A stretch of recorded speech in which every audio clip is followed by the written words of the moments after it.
Atta girl.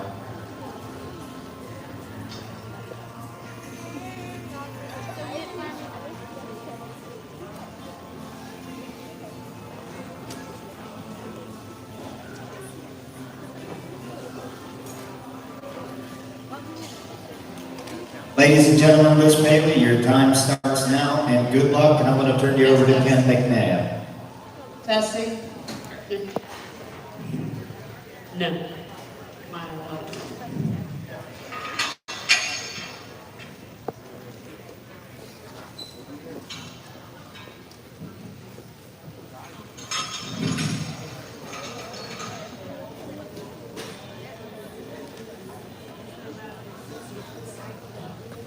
Hello, everybody. I'm excited for day 3. I'm really happy with this filly.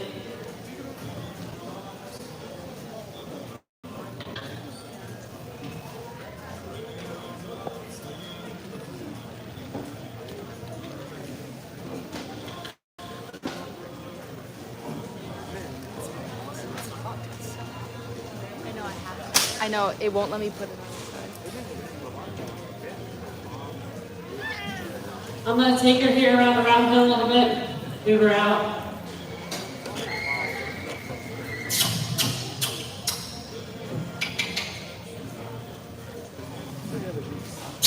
These guys are under a lot of pressure. Yeah.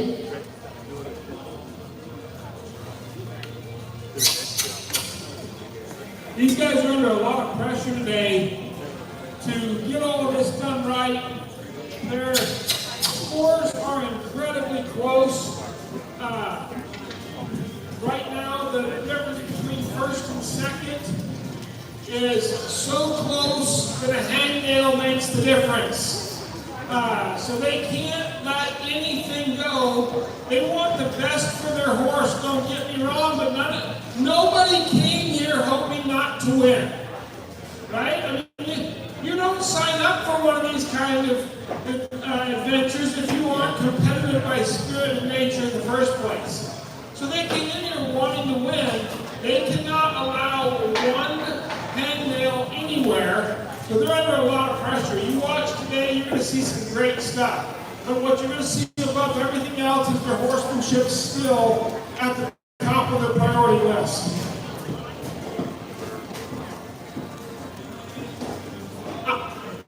The owners just stepped up to me and told me this filly is still for sale.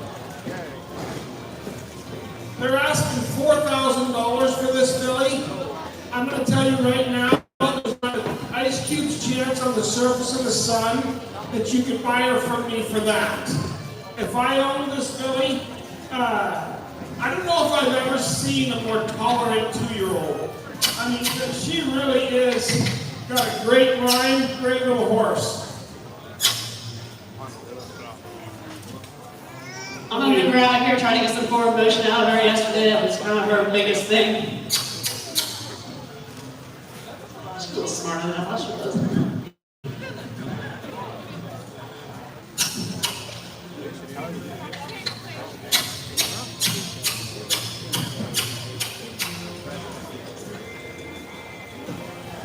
Big girl.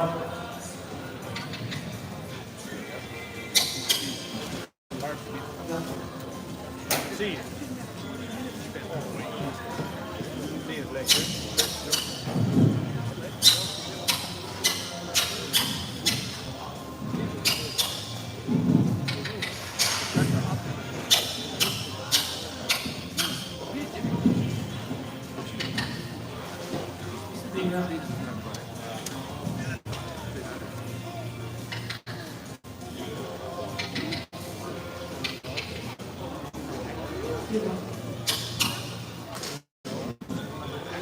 She just really sticking to the gate, so I don't really want her stopping there.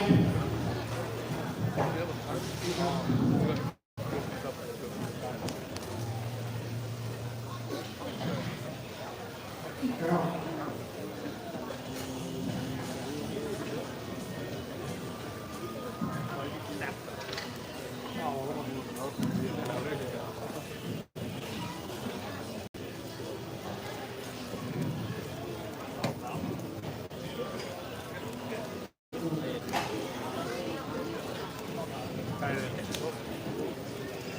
I really like the confidence this filly has continued to have over the past 2 days. I definitely wouldn't hesitate to take her home. She's got a really good mind. Yeah, but I didn't have too many as it is.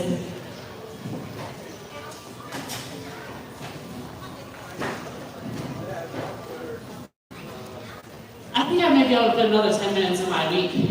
Maybe I can take her home.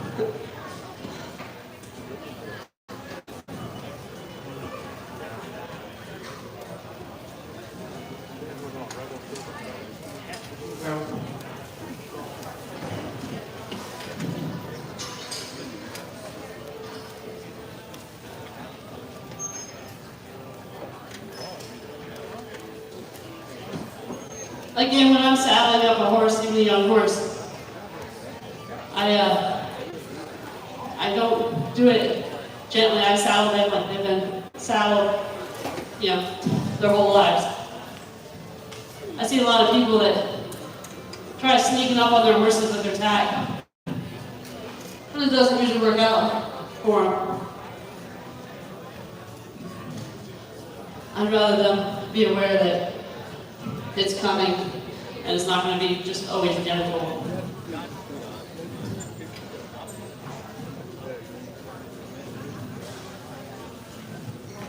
And I always start my horses full tack. I always start them in a back cinch. If she isn't comfortable with the saddle or goes to bucking, I want that saddle to stay in place. So the back cinch will help that saddle from slapping her back or sliding up her withers, just creating a bad experience for him. So I always use a back cinch.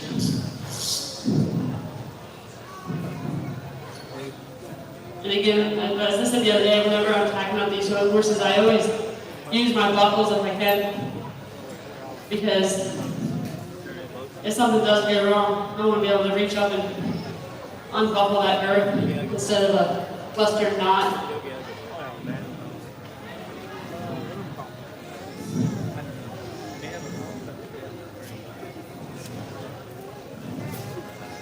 I always want to try to make sure all my bases are covered with my tack, because if I create that experience for them out of something that I do, it's going to take twice as long to fix it. And I beat myself up for it, I know.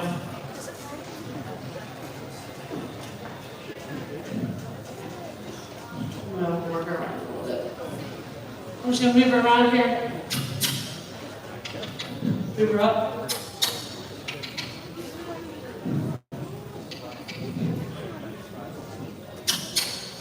Yesterday, this filly really didn't want to move out a whole lot for me.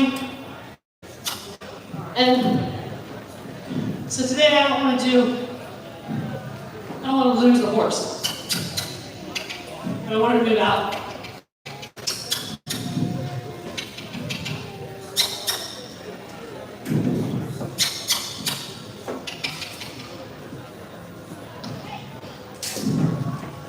I don't want her to think that she can stop at this gate. I want to drive her hip around. Because that was definitely an issue yesterday.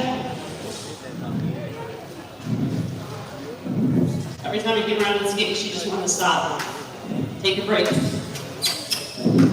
I'm going to get after her before she even gets the opportunity and drive her forward.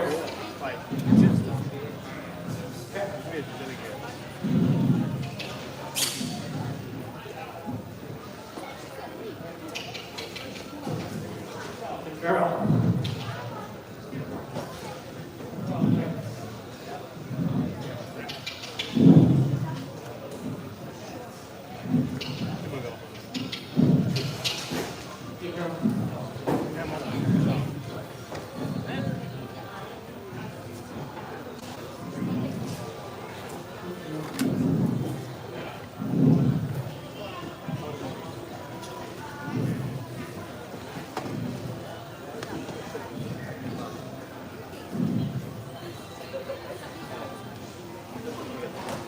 I love moments like that in horsemanship where you're building something that you'll still be using when this horse is 20.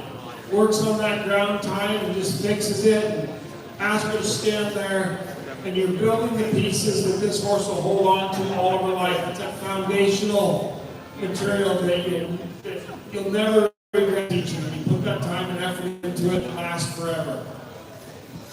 I think ground tying is such an important tool to have. I know growing up, having evil little ponies, I had to walk home a lot.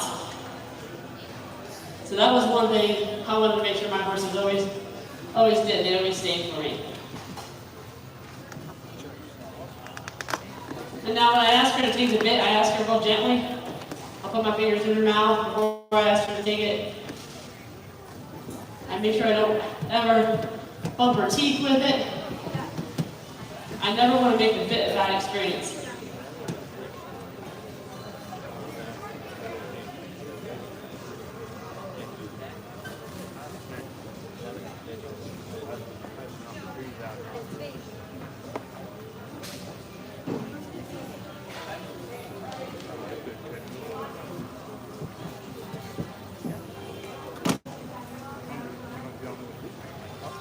Take your time and don't across that round cut. There's no rush. You've got a whole 60 minutes today.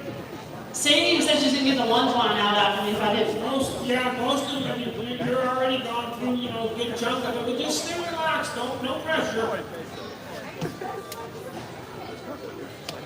Hey, Ken, Yeah. I have a question for you regarding a bull and a deep holler. Can you answer that question? Yeah, avoid them.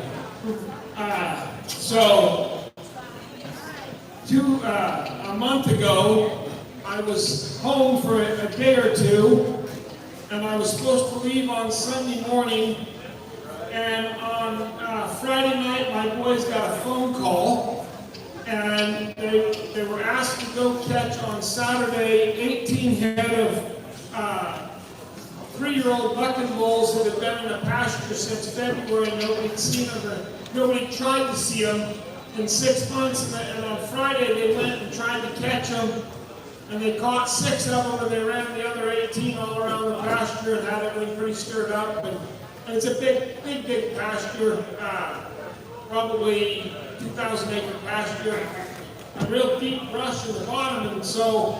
The boys were at the house having dinner, and they told me they were going to go do that, so I told their mom I was going with them.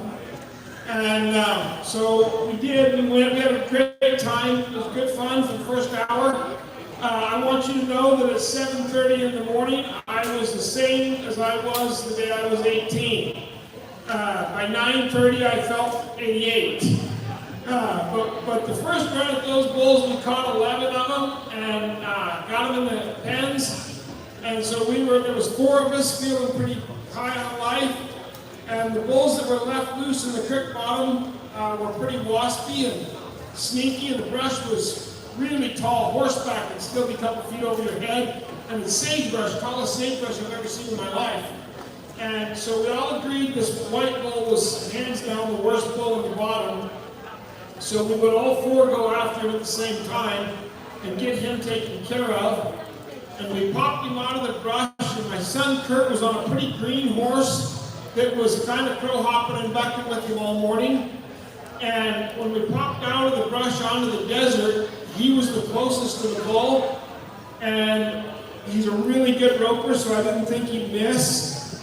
And he was running up on that bull, and I thought I better get there to help him because that green horse won't probably handle that bull real well. And so I was pushing my horse just as hard as you can push one, and we caught up to them, and the dust was really thick on the desert behind Kurt and his horse and the bull. And just as I caught up to them, what me and my horse couldn't see was that the bull and Kurt both jumped about a 3-foot deep washout. And neither me or my horse saw that. And Red stuck both of his front feet in the bottom of that washout, and we went on our knees from about me to that speaker And then we went end over end a couple of times, and in the process, I broke 3 ribs underneath my left scapula and banged myself up relatively good. We finished the day and caught more bulls, but I was hurt pretty bad. And we did get the white bull caught. I enjoyed helping getting caught. I didn't do a whole lot, but I was there to watch. But anyways, I got home and my wife was not real happy with me. I mean, when I got home that night, I wasn't moving real good. The adrenaline had completely wore off, and I was feeling all of it. And my horse was feeling all of it. And my wife was not real happy, and she said things like, when are you ever going to learn to act your age, and that kind of stuff. And finally she looked at me and she said, in all seriousness, with a little frustration in her voice, did you learn anything today? And I said, yes, ma'am, I sure did. If you're not nearly dying, you're not really living. She didn't have the same enthusiasm for that line that you guys seem to. She was a little frustrated with me. But I did tell her, I said, honey, I'm sorry, you might as well know this now. I'm 48 years old right now. If I'm 96 and they get that phone call and someone can put me in the saddle, I'm still going. But next time I might slow down a little bit. Just hang back a little bit.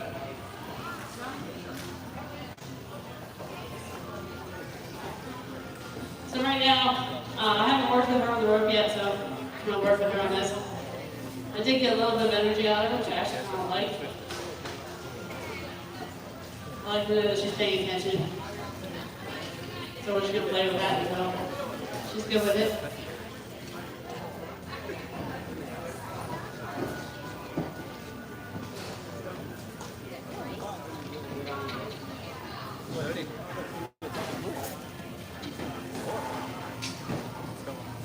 Judges, we're going to ask a question for clarification.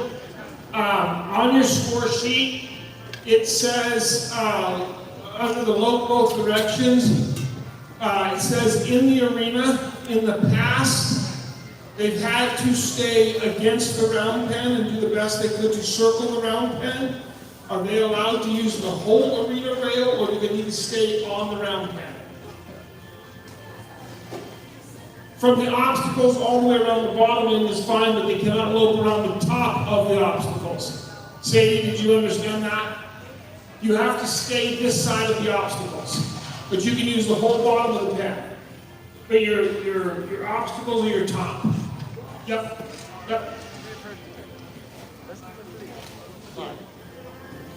Guys, you're too close to the fence above the obstacles, so too much chance of interacting with an obstacle. So right now she really just does not like the sound of the rope dragging across the saddle. So I'm going to play with her so she relaxes with that a little bit.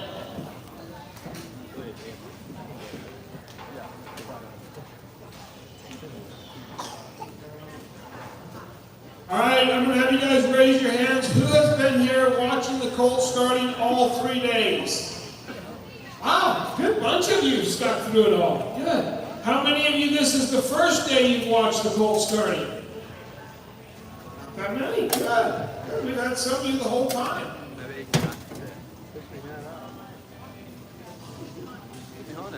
This is the element right now where we come to the volunteer portion of the program. And when she comes out of the round pen, we allow people to volunteer to come down and do the riding for her. Do we get to pick who gets on? No, just anybody. That's sweet.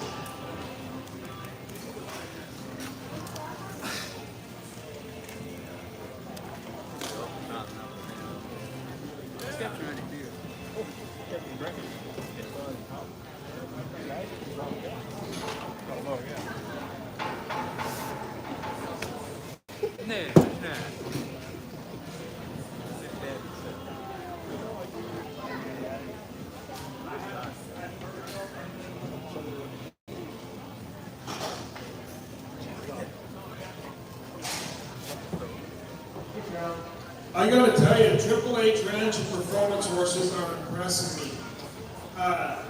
These fillies have handled so much pressure this weekend, and this filly has done so well taking things. This is the first time we've seen her act like maybe something new bothered her. And she'll get over this plenty quick. What a nice set of colts to have here for the competition to use. They've done a good job of bringing us the kind of horses that are fun to watch people start, and horses we can learn on and learn from. Nice set of horses.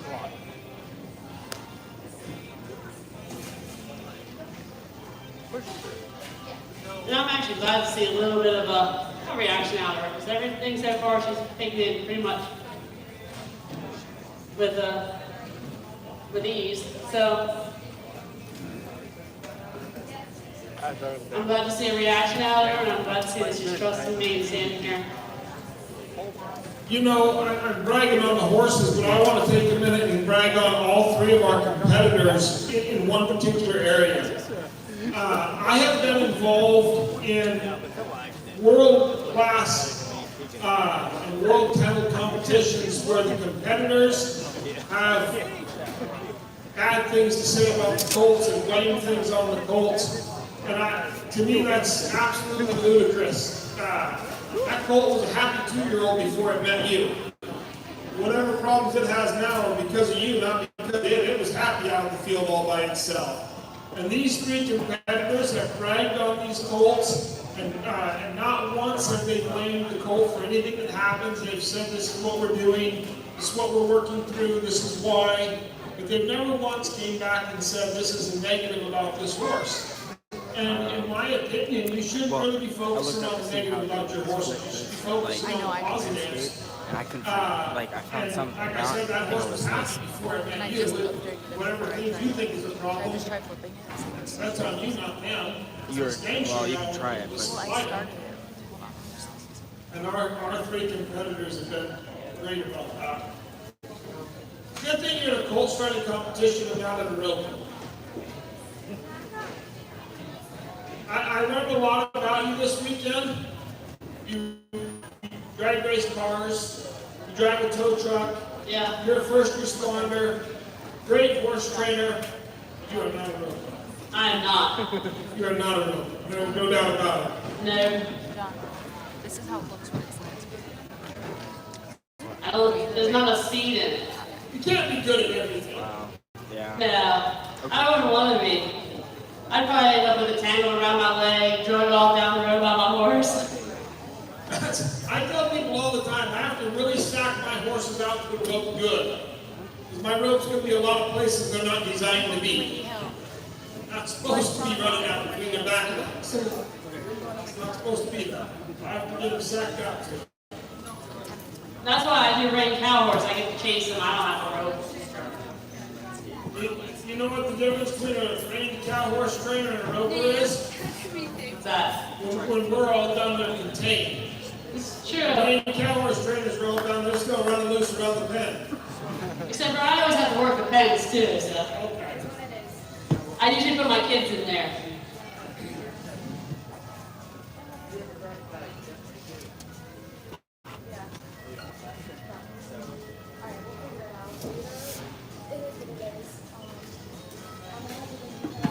I don't think she's really concerned about the rope. It's more the noise of it across the saddle. These colts have to take in a lot in a short amount of time. It is impressive to see how well they handle it. I can't even wrap I was just up. going to ask you, like, are you one of those people that rolls up your extension cord around your hand and your elbow? No, my tow truck has a winch. I just push a button. You just want to push a button Yeah, and watch the cable. I'm great at pushing buttons. Because what you are doing to that rope is almost criminal. I know. It doesn't look pretty. No, it doesn't, and it was a pretty rope to start with. Yeah. I'll have to have you fix that for me later.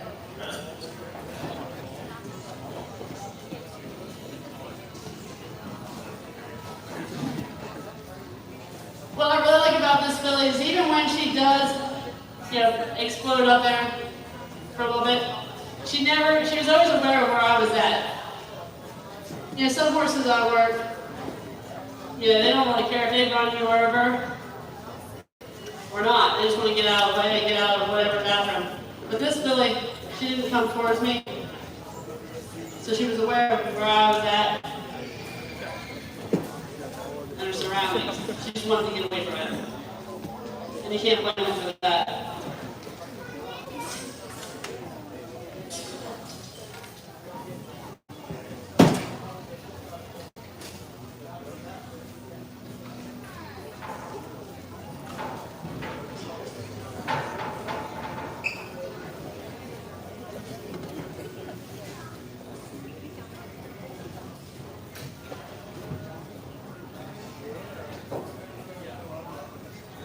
I'm going to make sure the saddle's nice and tight here.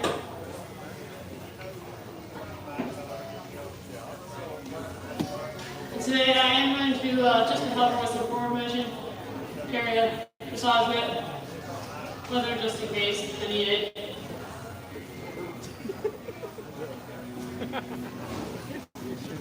I don't know if I'm going to beat on her with it or not, but just so I can get a little bit sharper of a cue.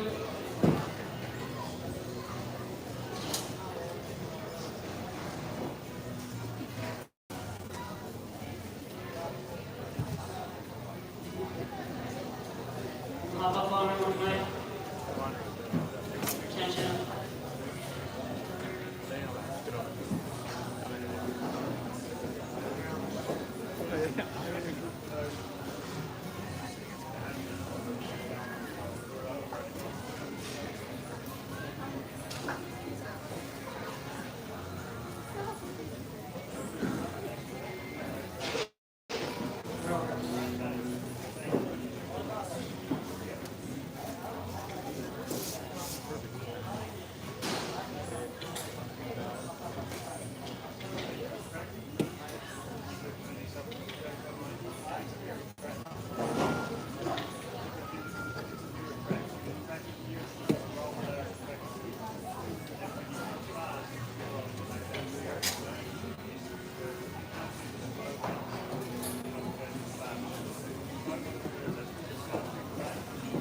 Move her hips around, get her brain moving a little bit.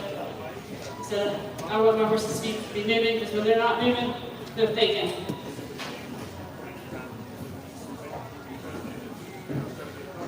Keep her nice and soft. Bring her around.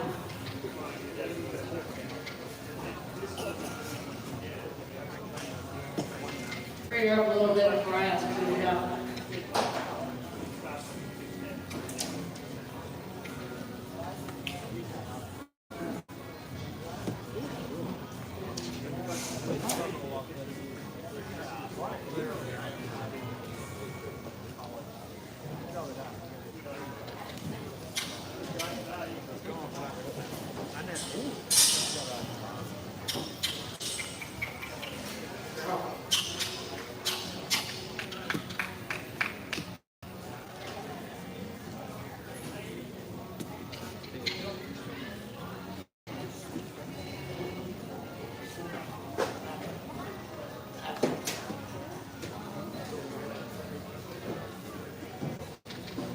Like I said yesterday, every time I stop her, I'm going to ask her for a backup just to get her a little bit more responsive to the stop. Mom, that's it.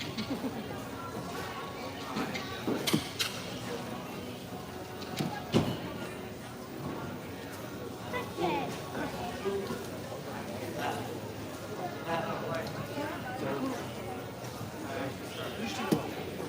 I'm going to hold pressure on her until she gets through on it, and I'm going to release. Have a nice back.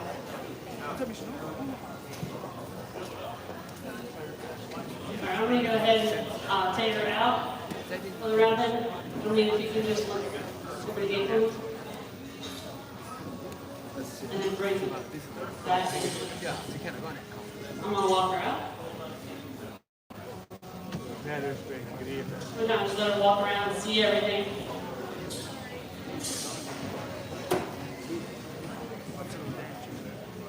See the people. So they're allowed to walk out and leave the ground pen. They are not allowed to practice any of the obstacles. However, they can walk near them. They cannot attempt to walk through them until they are declared.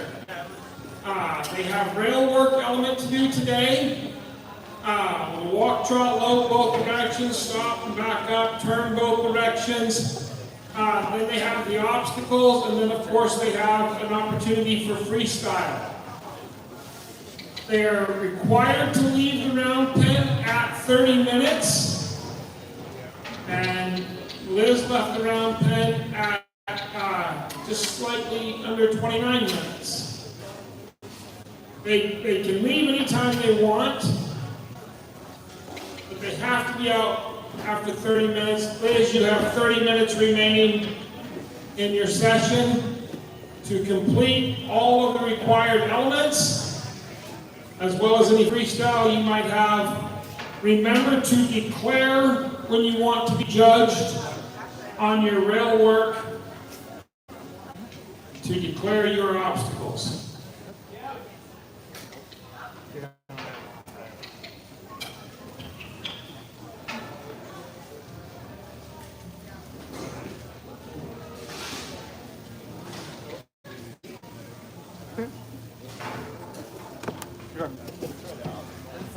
Chance going to go around here for a little bit. She wants to get stuck at that gate because that's where her buddies are at.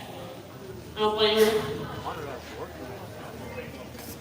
But she still has to know that that's not the right answer.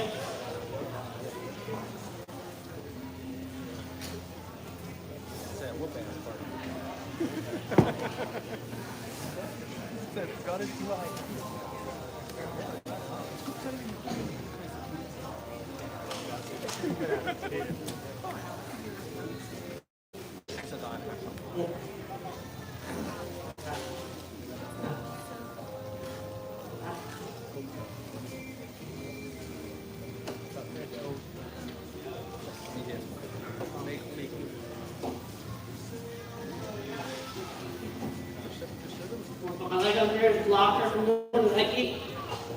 Push her around.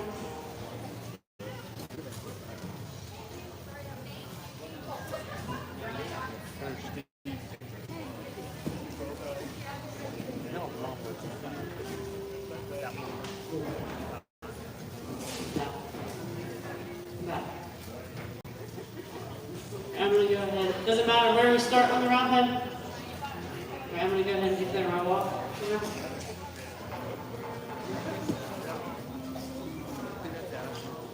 We have to walk a whole loop around. Full 360.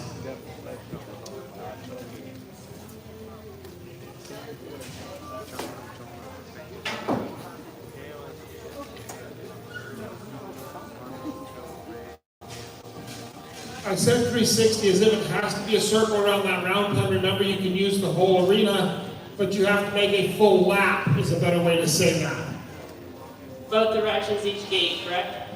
Yes. I'm going to take it back. Take this one. Are you declaring this, or are you just going this way? No, I declared the first one. Okay. I'm going to walk in this direction.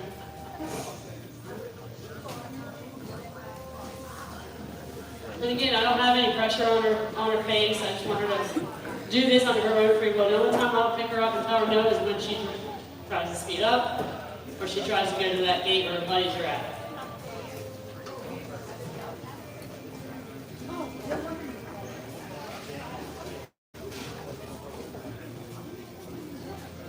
I'm going to declare the trot.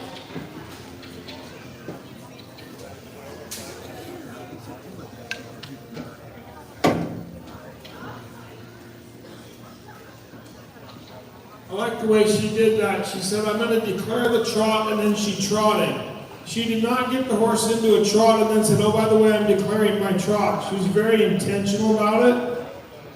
Many of you stop and think about your broke horse at home. How well would he trot around this pen in this environment with all of this stuff and nonsense going on? She's got this little horse looking like a broken Declare the trot individual. this way.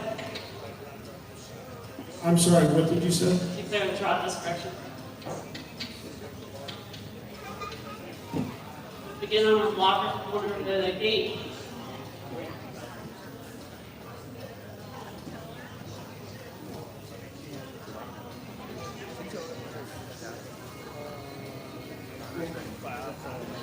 Now I'm going to stop her in the direction of the gate. She really wants to go that way, so I'm going to stop her.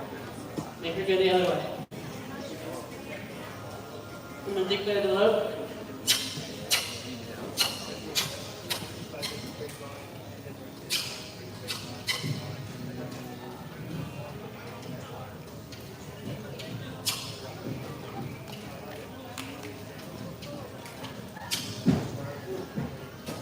You can stop her before she gets to the gate.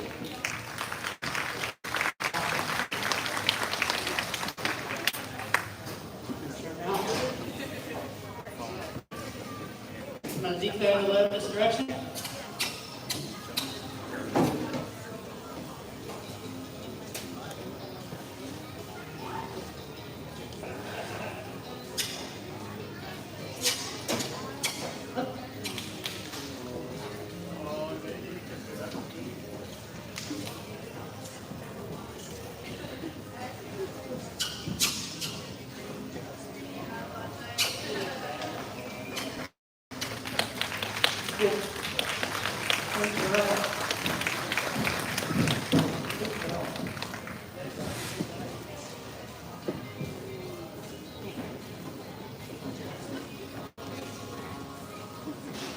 I'm going to go ahead and declare number 3.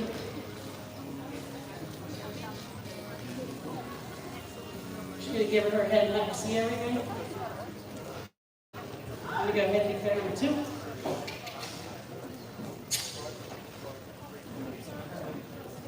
Let her see it. Push her forward. Let her know that's what I want.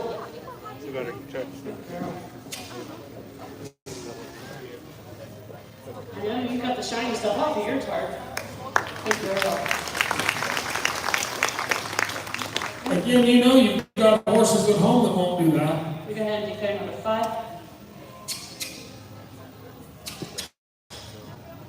Good girl.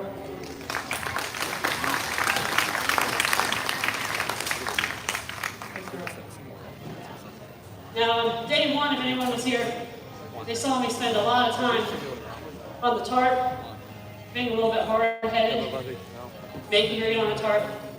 But in the long run, I won the battle, and she knows. Back. I'm not going to let her get away with that right there. Make her back up, staying quiet. In the long run, that battle we have on the tarp will help me get through anything else that I have to do with her.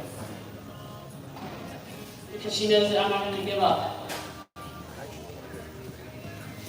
Girl, I'm going to go ahead and declare number 1.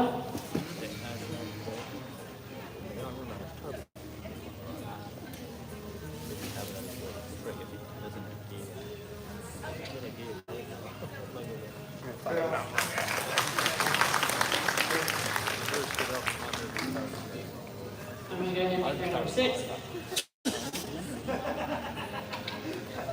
Not a good barrel racer either, Ken. That's all right. It won't hold it against you. One of the many things that the world does not actually know about me is that I actually wish I was a barrel racer. I think it's fun. I just don't know if I would. I'd always run over the barrels. I'm a closet barrel racer. I could do that. Now, I would be with you there. Good girl.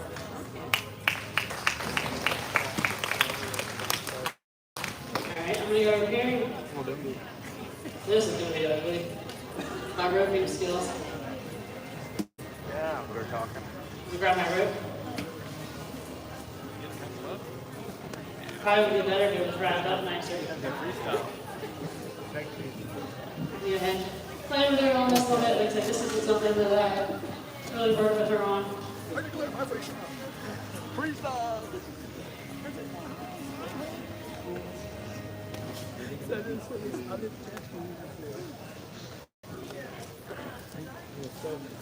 Do we have to actually get it on the cow? Oh no. It's not the horse that'll mess up, it's going to be me. We go ahead and declare number 4.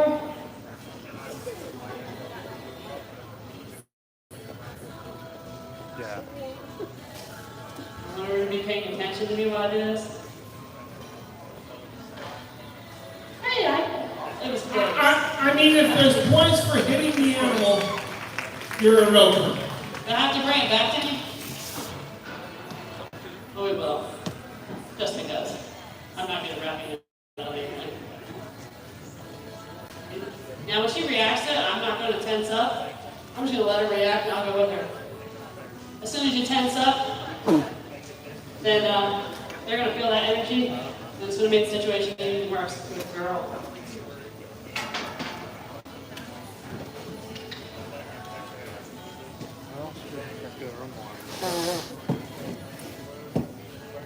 Move her over here. Pick her head up, move her over the gate.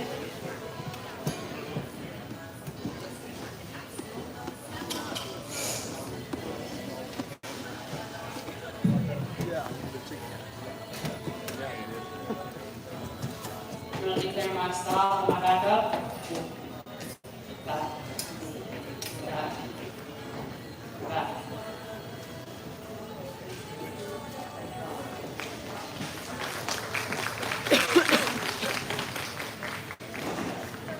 Alright.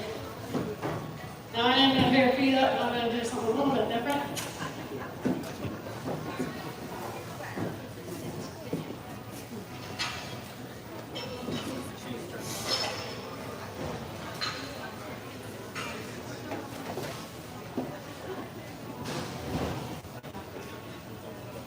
Feet up.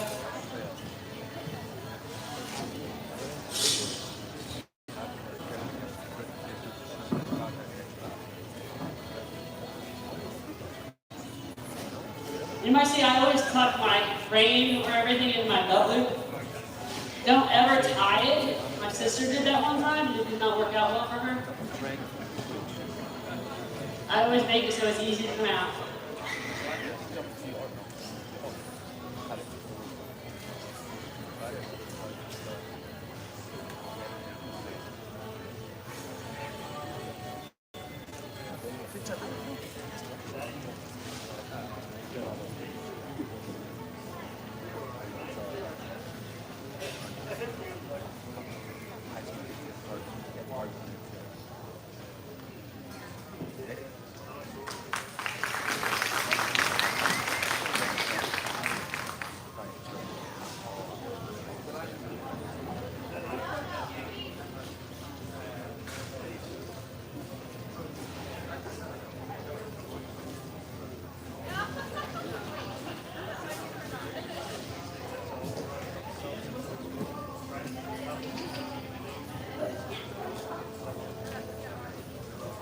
It'd be nice if all my horses stood like this.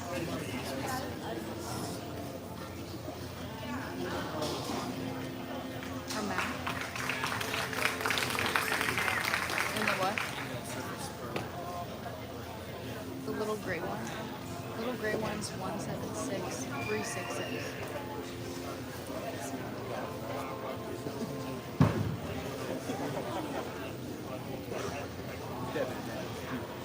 You don't want to get your foot.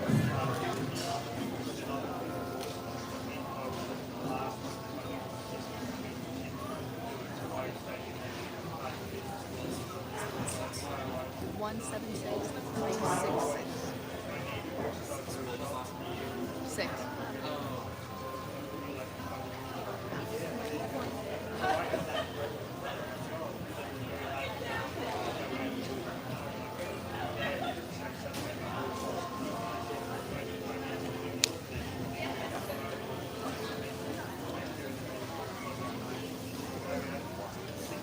I really like the fact that this filly has really learned to trust me over the past couple of days because she doesn't know me from Adam. She has built a little bit of a relationship with me and trusts me to stand here and let me pester her the way I have her. Good girl. All right.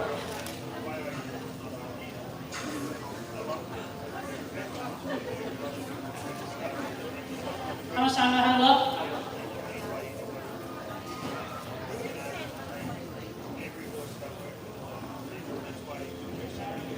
Alright, so this filly has a lot of cow breeding in her. So I thought for a little bit extra time I was going to come down here and introduce her to a cow and let her track her.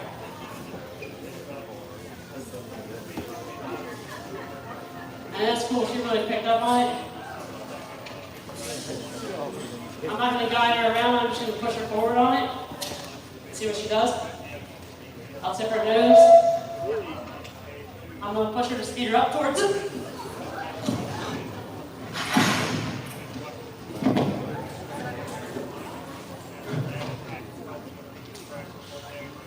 Whoa. Easy. Easy.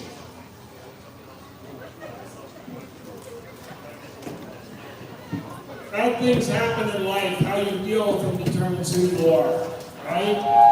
Things happen we didn't plan, we didn't hope for. I promise you, when Liz woke up this morning, that wasn't on her list of things for today. But how we deal with them and how we go through them makes all the difference in the world, right? Absolutely. I'm not waiting for one bit for any of that. I'm asking it up.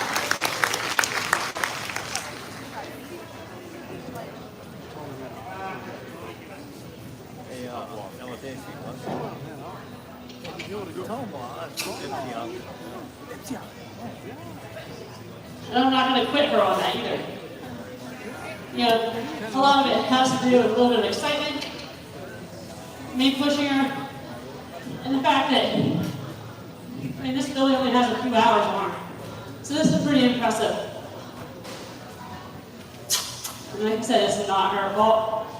I'm asking a lot out of her, and I do that when I ask. I'm just going to blame it on those judges looking like vultures in those chairs. I think one of them threw something, I think. Again, I'm going to It was Ruben sitting right there with a front row seat. I think that's what I blame. I wouldn't act like you over cute or anything. I'd blame it all on the judge. Master. Talk on it.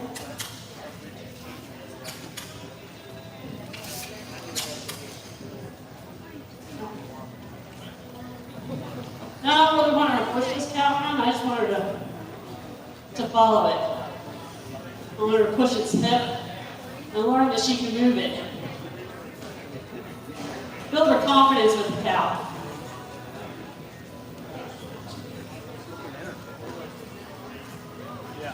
I don't want to go after it really fast. Again, she wants her buddy. She's really good girl.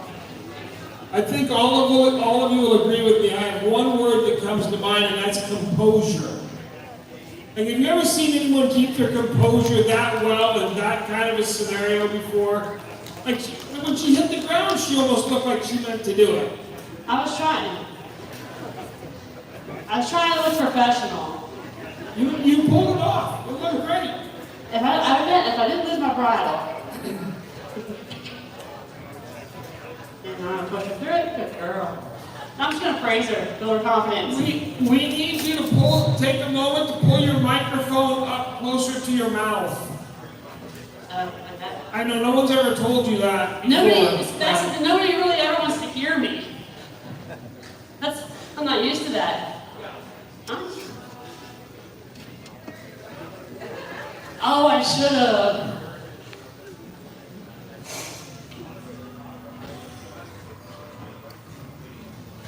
Let me go around, look at everything.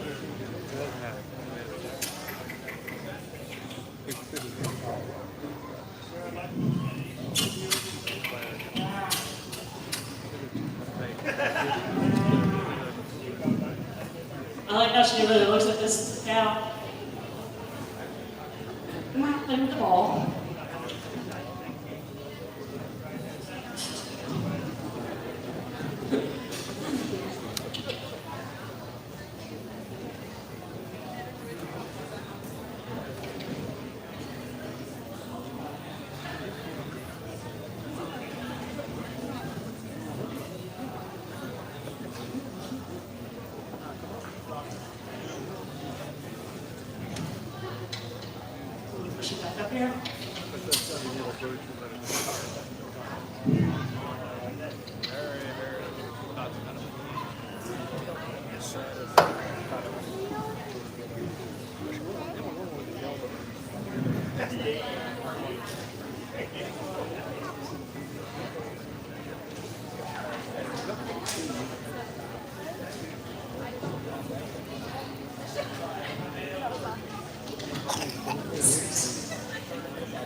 I'm gonna come out here a little bit.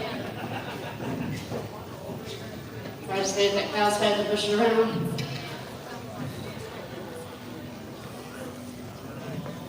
You have 10 minutes left in your session.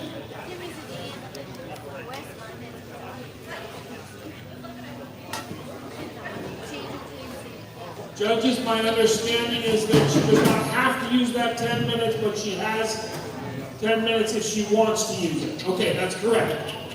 You do not have to use all 10 minutes, but you're more than welcome to.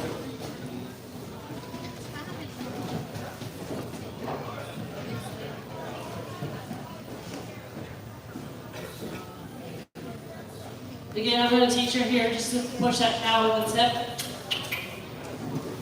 Always use the hip to push the cow, the head to turn it.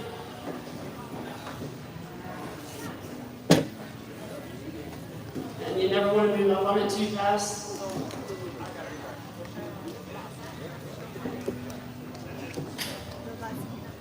How about that? Moving a cow and walks over the bridge while she's doing it.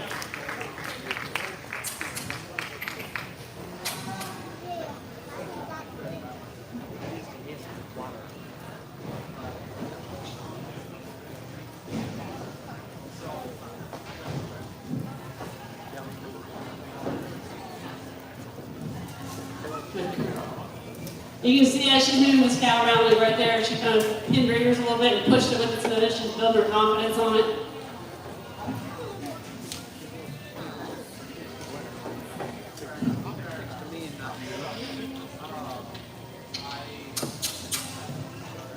Colts and kids all make mistakes. Thank God we're not held accountable for them the rest of our lives. Right? We do things when we're young that later on we wish we would have never done. And you darn sure hope that the world doesn't hold you accountable for egging the principal's house in the 7th grade, right? And that's kind of what just happened right there. She kind of egged the principal's house, and that might not be the best thing you should do, and darn sure you're going to get in trouble if Dad finds out. But at the same time, it doesn't mean a thing about that horse's future. It just means she made a little bit of a mistake. Error in judgment. The bad thing about egging my principal's house, I was homeschooled. You were homeschooled? Yeah, so it was double trouble. And I had to scrub the house. Right, yeah, don't egg the principal's house if you're homeschooled. Girl. Alright, I'm going to go ahead and bring her around and we'll take her out of the gate.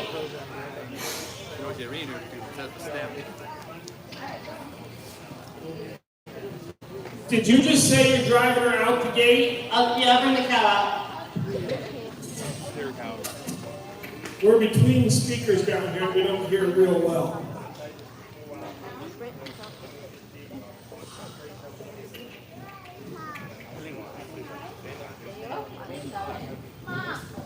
You know, I'm just going to push on its hip. It already wants to go home, so it makes your job a little easier. I'm going to back her up, tell her no. She wants to go home too, so I'm going to tell her no. I'm going to back her off of that cow. You never want to turn off the cow, you always want to back up and stop him. Won't make him settle. Good girl. No. She knows that that's the direction of home. Stop making settle. And just correct her until she does.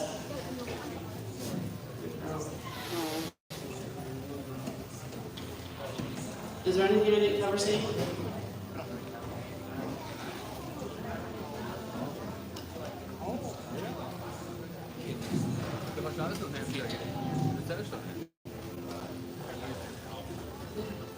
Let's let her see if she wants to play with the ball a little bit today.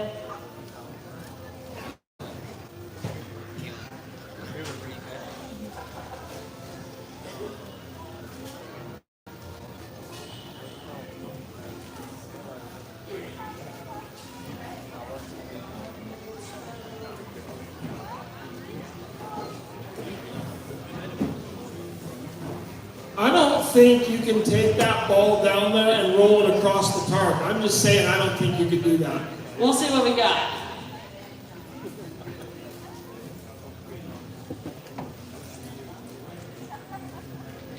I'm going to retract my statement.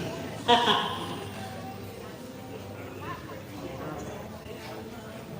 have to get it over the poles first. It's got to go off-roading.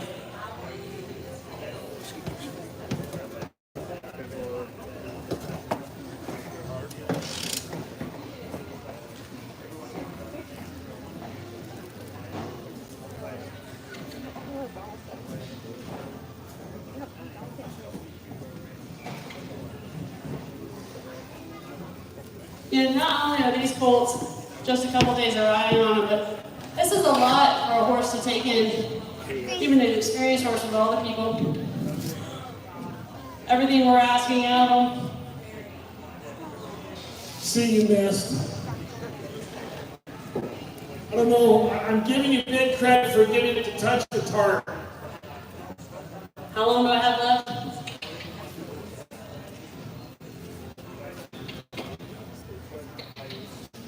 Just a second. You have 4 minutes remaining.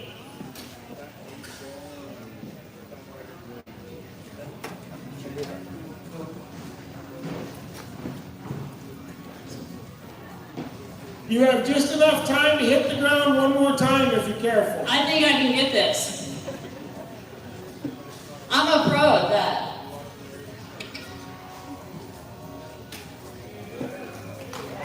There we go, good girl.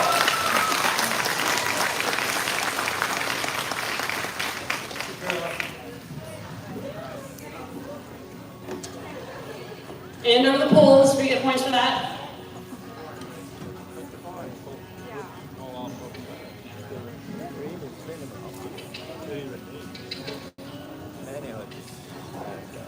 There we go, big girl. Here on. Fun episode. I don't want to.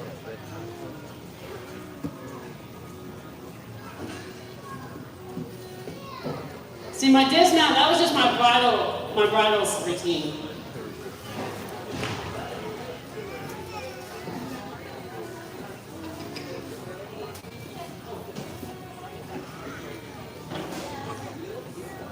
Two and a half minutes remaining.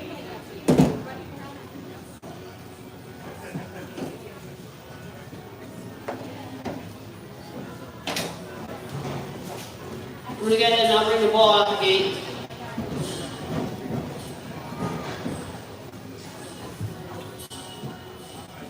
No, you do not need to have your back off in your section. You are good just like it is. Again, I'm gonna stop her. I'm not gonna let her go out that gate. I'm gonna stop her and ask her back.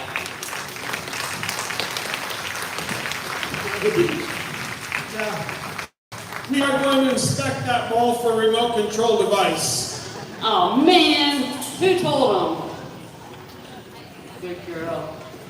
I might not be able to throw a rope, but at least I can push a ball. You can drive a ball anywhere it needs to go. I gotta give you that. Good girl. No, that can stay up. You have a minute and a half remaining. I think I'm just about done with her. I'm gonna end on that note. She did everything I asked of her. I'm gonna go up here and take her saddle off and let her know she's a good girl. No, not gate either. We'll turn in this direction so she can't see me. Yeah. And another thing, I don't ever get off a horse if their feet are moving. That's a huge thing for me. I don't like them to do. Unless I'm getting bucked off. Ladies and gentlemen, how about a round of applause for Liz Bailey? That was amazing. What a great job. Phenomenal job of starting an unreal course.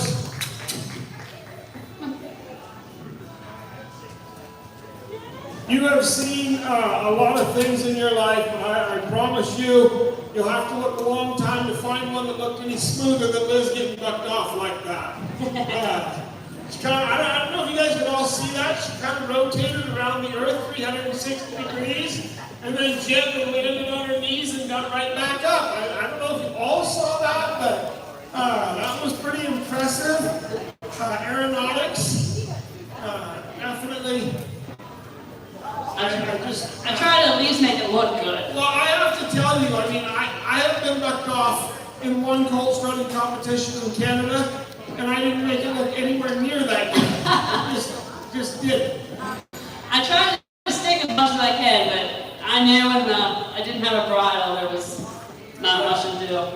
I was envious. Yesterday I was jealous of Liz's leg, the other Liz, and the way her leg bounced in round one. Now I'm jealous of the way he bounced right off the ground. Amazing.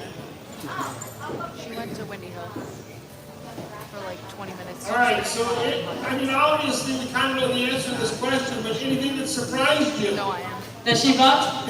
Yeah, he's just kind of freelancing. No, I was surprised to get that much energy out of her today, which actually I was glad. I'd rather have that energy to work with than something that's dull.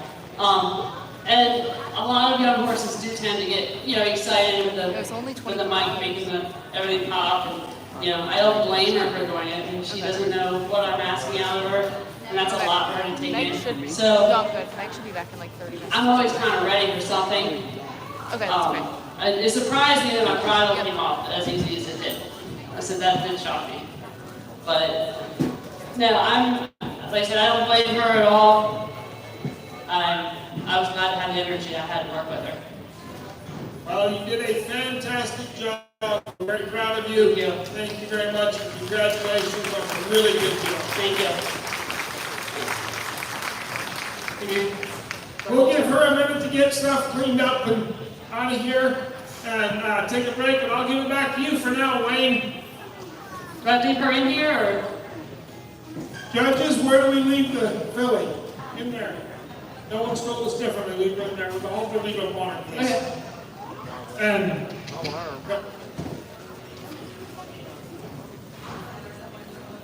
No, buddy.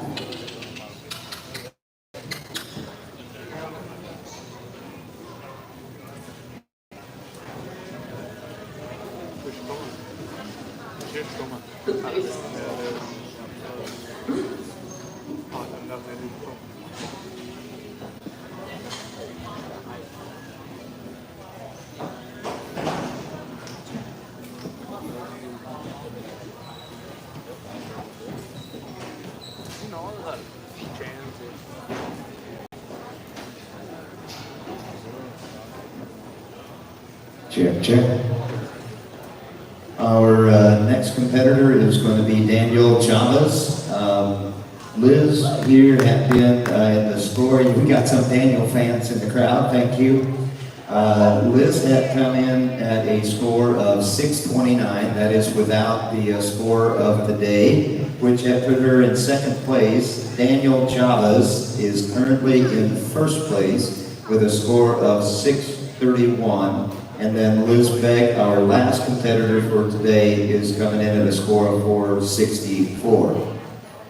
They wanted me to announce, if you have tickets for tonight's show, you can go out to the main entrance and they will get you your wristband so you don't have to stand in line when 2,000 others are out there trying to get in the door at 6 o'clock. So if you are here and are planning on attending the show this evening, go out to the main entrance sometime this afternoon, and they'll get you checked in and get you your wristband so you're all set for this evening.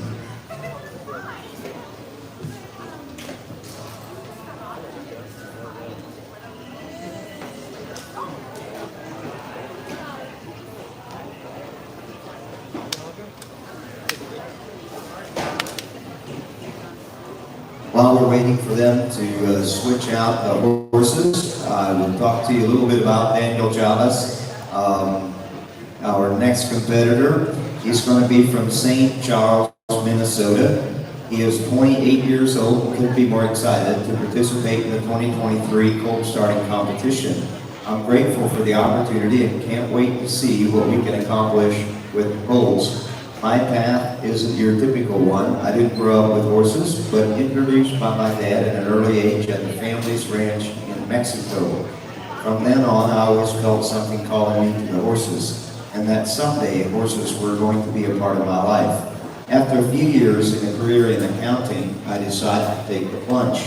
Along my journey, I've had the opportunity to learn from some of the great horsemen and horsewomen in Montana, South Dakota, and the Midwest. These experiences have helped me solidify that God has blessed me with the gift of understanding horses. This leads me to start Javz Horsemanship LLC in St. Charles, Minnesota, where I primarily start colts using the natural horsemanship methods. I also have a selection of young quarter horses and Frisian quarter horse cross of various breeding lines and colors available for sale. Feel free to follow the Javz Horsemanship on Facebook and Instagram to see more of what I do and the horses that I have available. It's going to be Daniel Chavez, 28 years old, from St. Charles, Minnesota, and he is currently in the lead in this competition.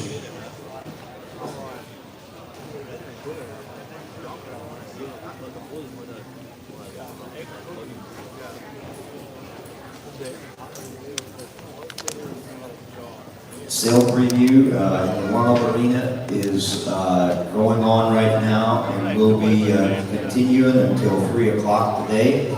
If you are here looking to purchase a horse on Saturday, that preview is going on right now in the warm-up arena.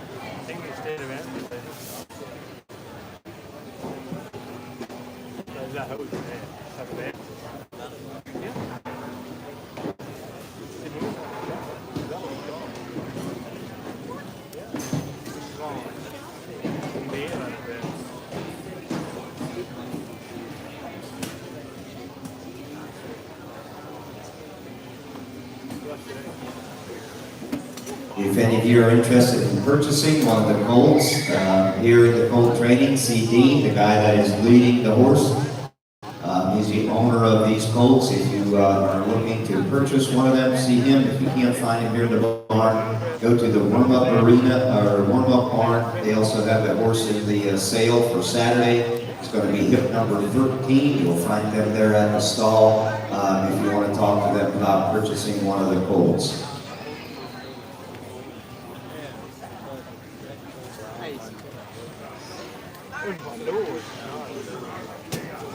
Also, the raffle that will happen tomorrow at noon, there is a 30-day training from Daniel Shepard from Colt, Ohio that has been donated. It will be raffled off on tomorrow at noon. Tickets can be purchased at the information booth, and all the proceeds will go towards the mission.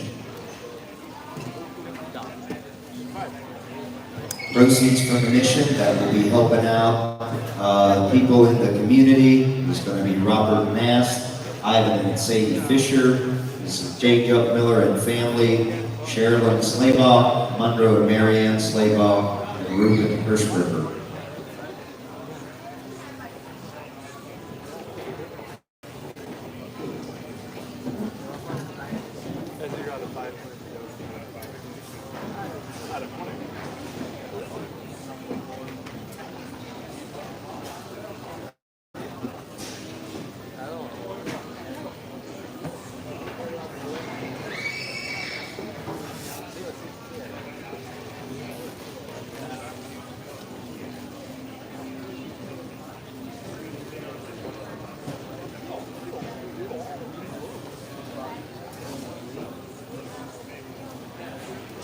You didn't know about what mine to do. Hancock, Dan, that was top one. Top one. Top one, dude.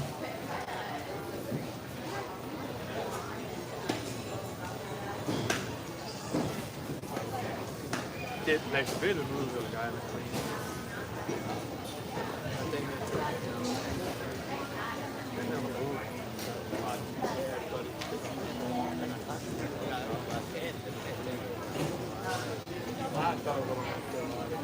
now about to do it. We have 5 minutes.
Judges, we've got 3 minutes left. Judges, if you want to please make your way to your seats, we've got 3 minutes.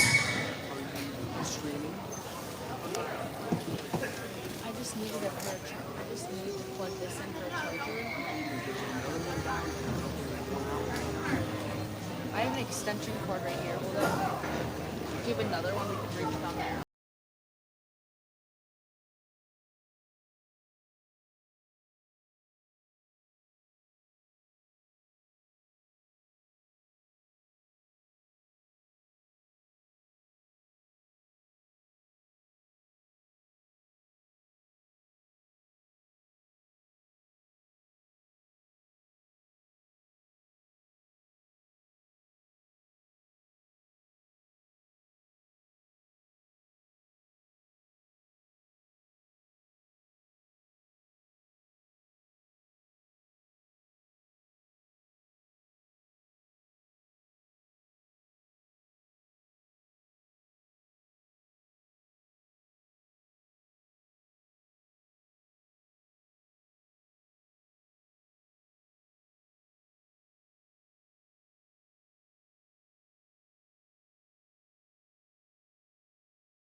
That's right. I didn't let it come. Yeah. I bet I'm not going to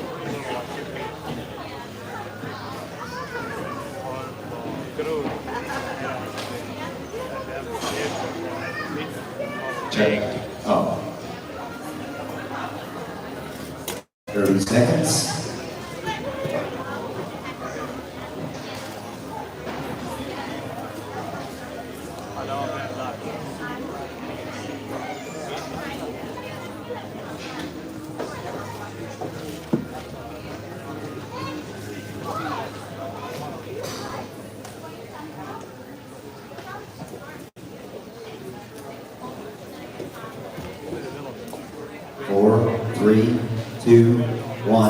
Your time starts now, Daniel Javz, and I'm going to turn you over to Ken McNabb. Good luck. 17636. Is next. critical for him and everything he does here. He's going to want to see that he leaves and picks up today right where he left off yesterday. Yeah.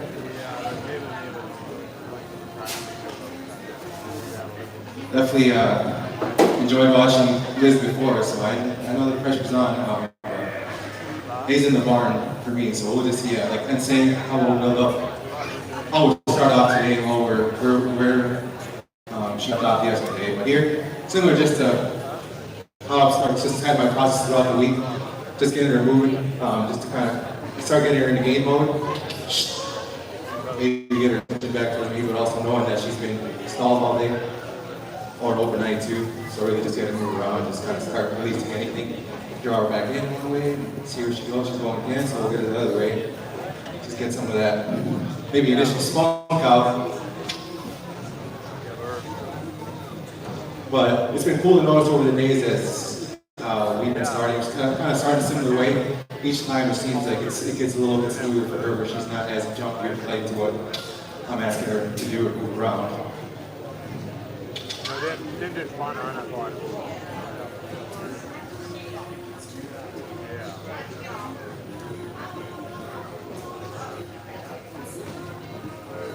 She knows the drill at this point. Save some work for me. It's been a long week, so I'm not trying to walk as much.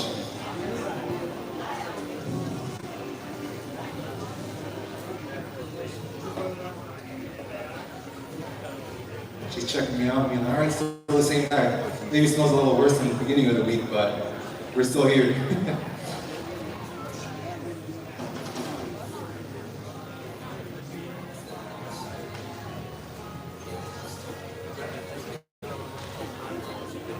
So here's similar thing, I'll just move her around, see how she responds. Get it up, the cues, pressure again, she's still got energy, that's how we're just kind of getting her to move around, find her body, kind of start to remember what we worked on up until this point. Maybe move her around the other way, different side, different horse, so get her again, start paying attention.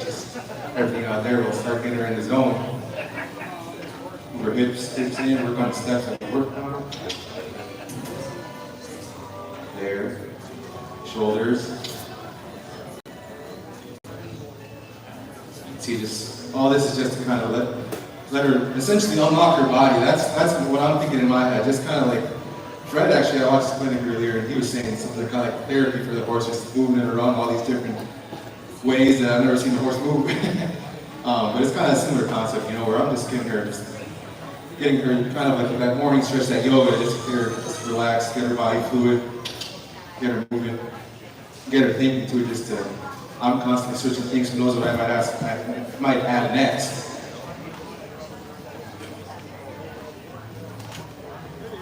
Making sure she's starting to essentially come back to me. See, we'll move her again. There. Just fling this around as it's not a big deal, and it's less of a bigger deal than it was yesterday, but still seems to be doing that. Just kind of get those jitters out. Maybe she knows it's day 3 and she's a little nervous.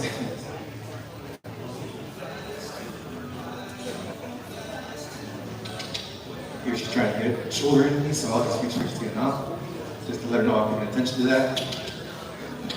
There we go. Wait. Maybe I'll look down here. Oh. Oh. Get her back up close. Keep touching on that. No progress here.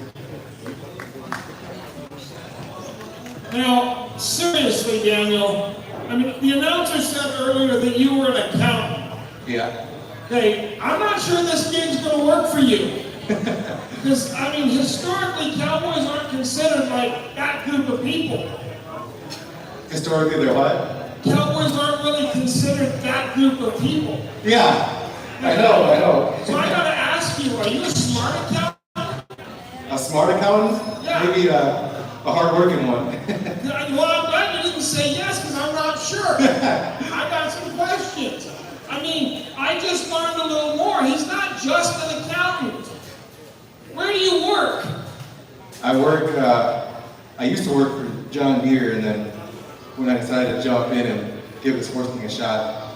I just completely left accounting, and right now I'm currently working just to try to get this horse thing going, but I work for the Mayo Clinic as a finance This is an analyst. accountant for Mayo Clinic. What's he doing out here in a rubber pit? We need smart cowboys. Maybe I need to back off. This is a good thing, maybe.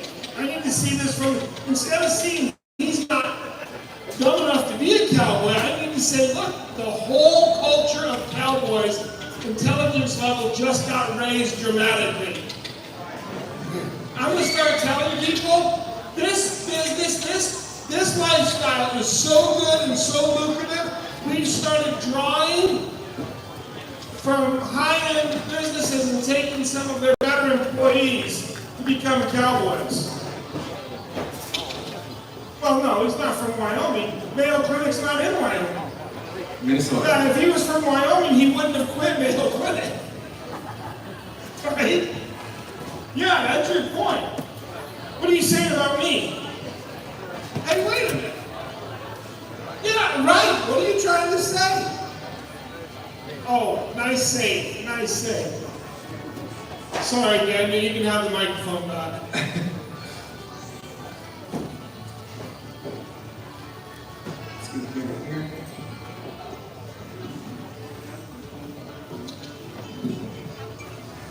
Yeah, you know, that under 30 thing you've been saying, figured I better give something a shot, something crazy a shot before I turn 30. You know what? I actually applaud you for that. I am one of those people who tells people all the time, if you dream it, don't wait, just go do it. Don't wait for the perfect opportunity. You weigh the cost as far as you need to know it's ethical and morally acceptable. And after that, go get it. Whatever it is, go do it. Just gotta believe in yourself and maybe what essentially is coming from your heart or God telling you, and then try to prepare yourself as much as you can. And then just go in, learn how to swim.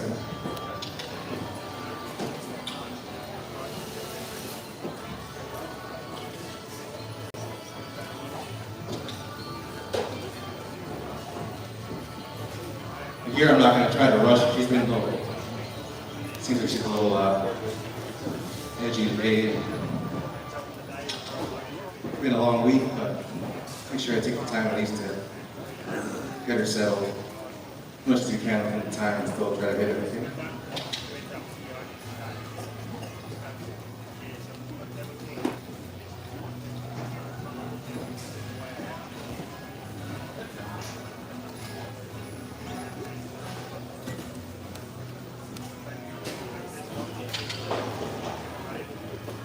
She's responding to the field here.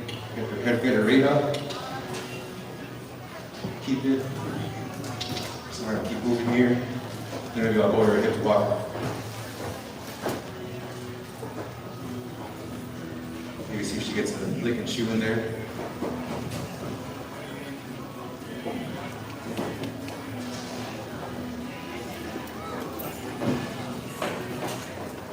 Then I'll just get her hips away from me and then stop her.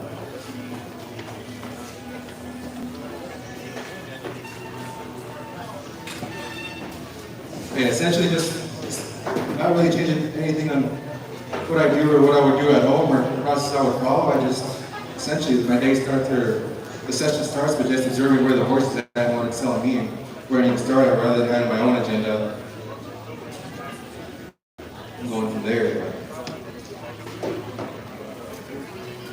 It seems to be settling in pretty nice.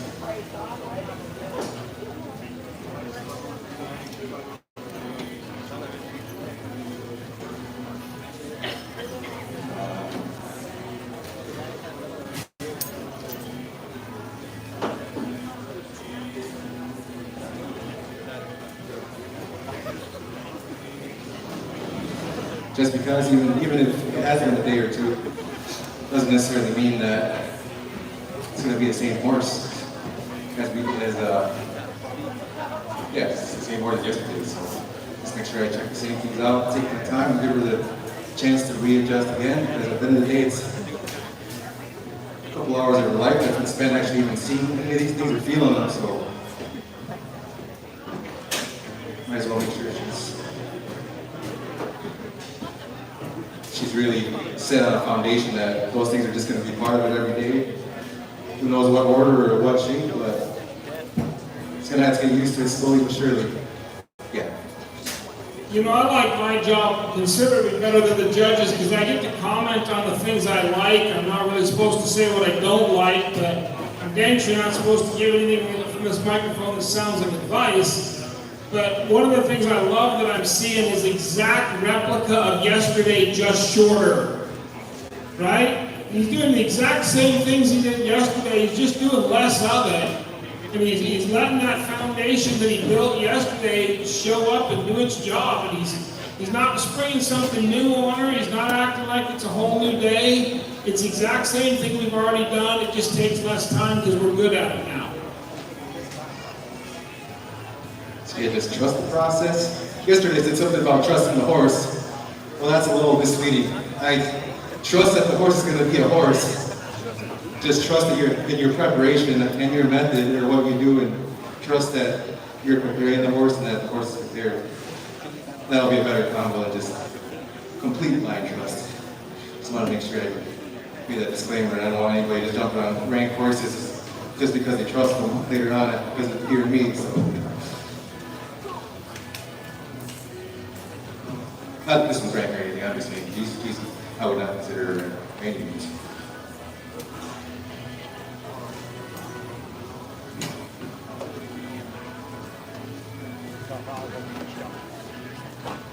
She's kind of, you know, feeling out to how she started the day, how she's at right now. She's starting to just settle back in, investigating me out, just relax, tightening this up, kind of being pretty careless with it. Because at the same time, I don't want to, just because she was being really a little bit more edgy or anything, I don't want to specifically cater a certain way. I'm going to do everything the same. I've been doing maybe a little faster because at the end of the day, she does have to get used to that.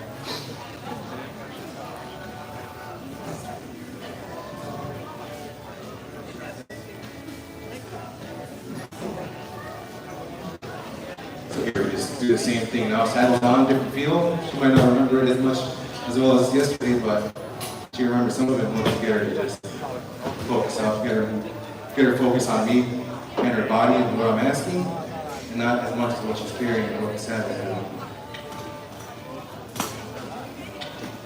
Get her move a little bit faster there to see. There we go.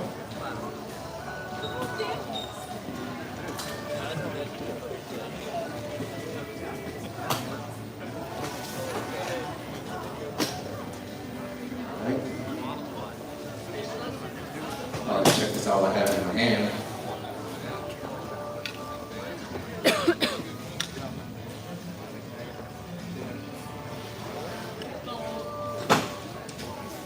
Here, just because she's wanting to turn around or react to it, I'm not really going to change the fact that I'm using the flag.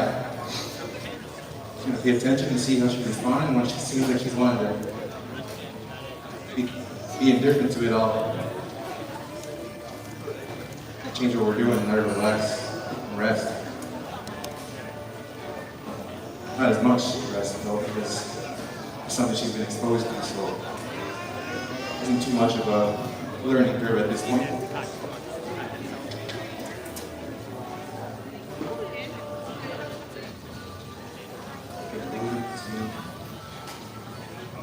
Different angles, and everywhere I'm moving, it may seem like moving carelessly, but I'm trying to make sure this hits any blind spots that there may be, whether it's under the eye, right up in front of the shoulder, behind here, under her, between her legs, over on the other side, behind her hindquarters here. But I don't keep them there too long because I'm not trying to create a problem, I'm just trying to see how she's observing and then adjusting from where I see she needs more attention.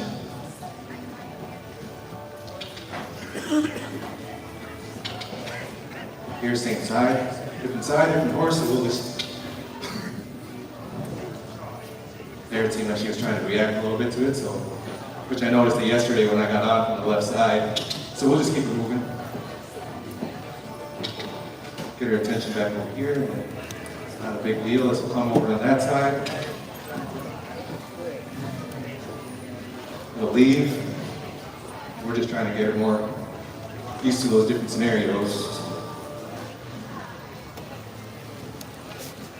Here. There, see there. She's being a little reactive to that, so we'll make sure we just hit that. I won't let her brace up. I'll just keep her moving focus on a different thing.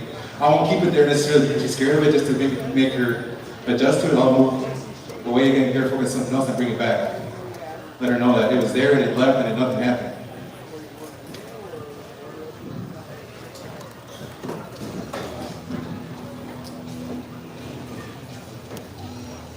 See how she reacts to in front of her. And these are the kind of things that I wanted to see in everybody, all the clinics and all the awesome trainers and everything. It's kind of starting Colts and wanting to do that and getting in. You have to really put yourself in situations that are risky or maybe potentially, well, not want to say dangerous. They're risky because you want to make sure the horse is covered where they may have bigger reactions that could be dangerous, so that the future owner or the current owner doesn't do just something random they'll have to do naturally, just going day to day and then having to find a spot and get her.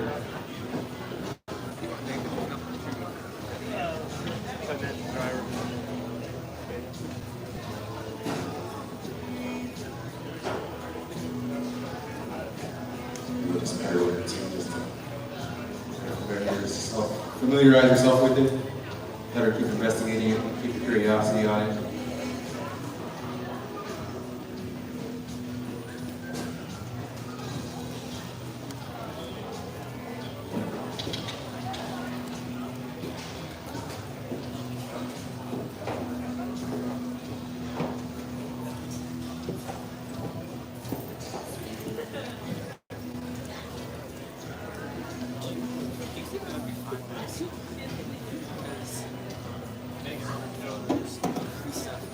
And those spots up in the front, those are common spots. And I encourage anybody to check out those spots on any of the road courses, just because, I mean, it's a spot that you sometimes won't ever find unless you stretch your foot up there in the front, just because you want to stretch it out, and then you find out the hard way.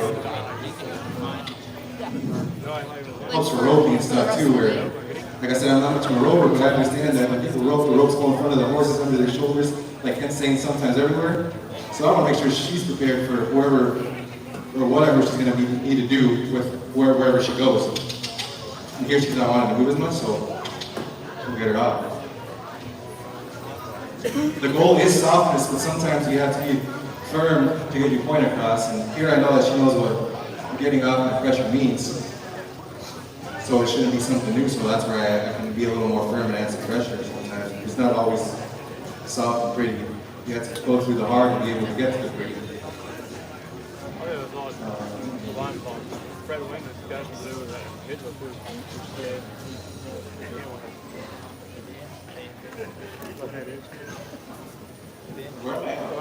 Where am I at on time?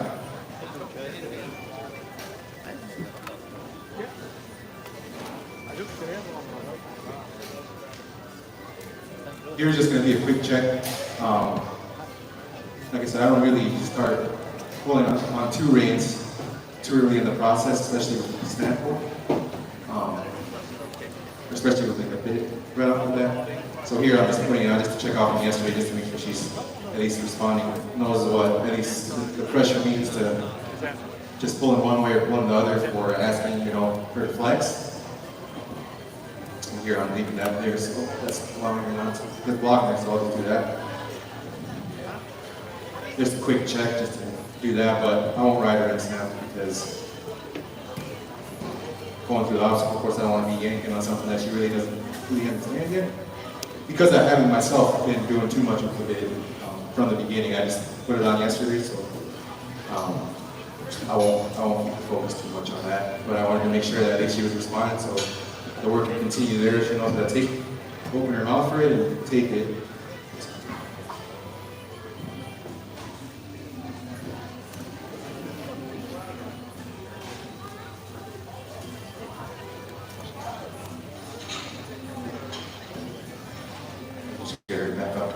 steps here.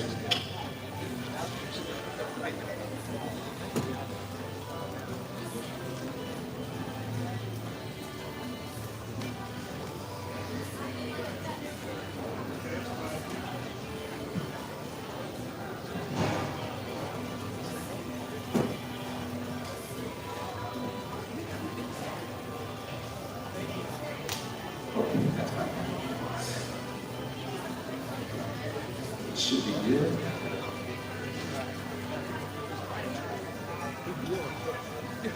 Yeah, you know, just the same kind of concept. Horses are individual, so I knew how she came in and how she was being, and just from being with her, just how she responds and how she tends to take things. So I'm using that to cater how I'm doing my things and what I'm covering. This could be slightly, the concepts are the same, but it could be slightly different on a different horse. Just depends on the horse.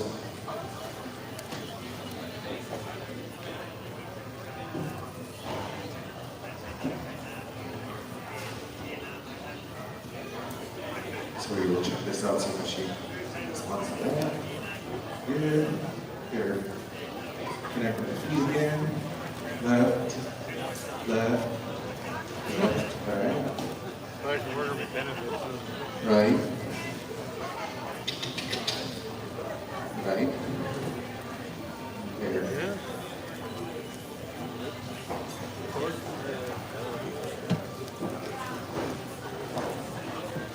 Do some rope lever. Same kind of thing. It's something new, but not new, but just a little response. We're more reactive to it today, so please.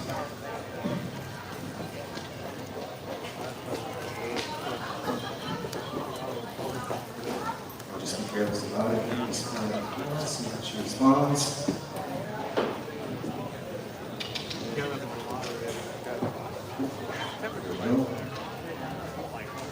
Careless but intentional, if that even makes sense.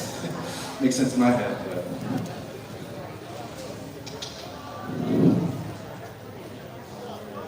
Or method to the madness.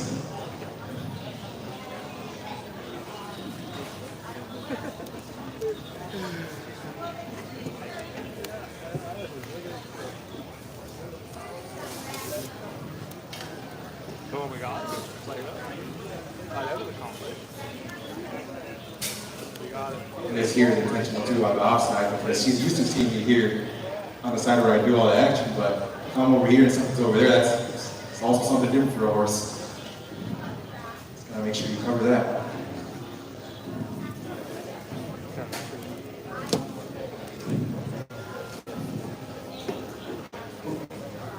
Over there.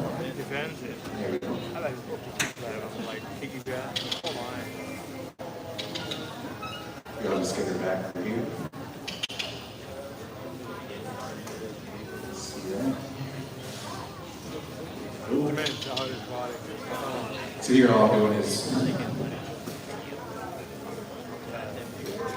get her used to the rope a little bit for that eye. There, one side. Other side here. Stop. That thing, I The did not outside. flash jokes out of the church.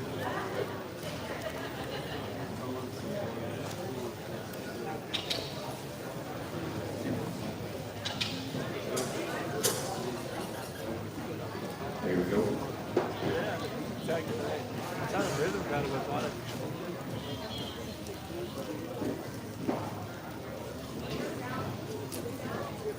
Yeah, we can do the target and the ball. The family ran. Oh, just spread it out. Yeah. She hasn't seen the blue tar much, so I'm just gonna test her. I'll take it out.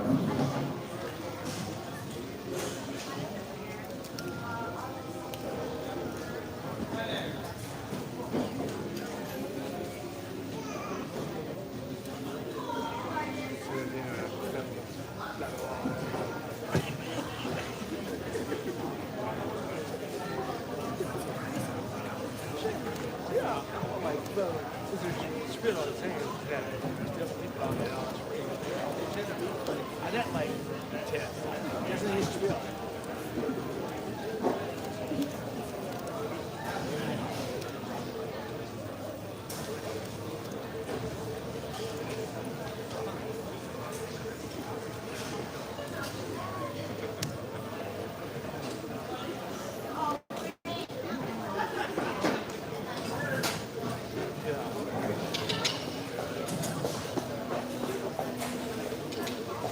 I guess your goal is just to get her moving around.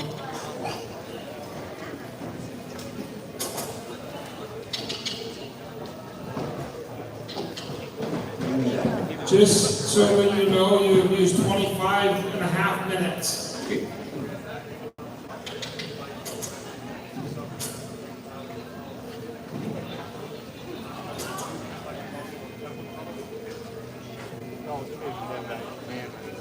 Let her investigate it. Then we'll just nudge it through. She's seen the tarp, but not necessarily the blue ones. So I'll just try to see how she's taking everything. Tarp hole there, check. Here she seems already, not to say that she might not want to hump, but already I'm really having to redirect a little less to get her moving. She wanted to investigate it, so I'll let her just loose. I'm not pressuring her or adding any more. I'm making it as simple and clear as possible. That's what leaders do. You just know what you want in your mind, have a clear idea, and be confident in what you want, and let the horse take care of and do horse things and investigate something at her own pace. If anything, I just keep it forward, but I direct the attention and I keep it forward, but from there she takes it. I'm not going to try to steer her into it or anything. Scare her trot. Restrain here, just to let her know that's all nice and easy. We can just move out. Just paying attention to the crowd.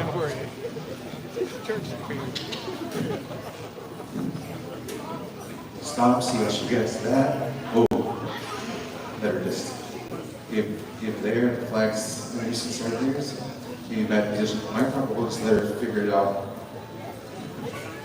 She stops moving her feet. There. Oh, she flexed. Gave her a release for that, but her feet are still moving. So 2.5 minutes remaining in your round pen session. I'll get her moving the other way. Steering. Moving. Nice and straight.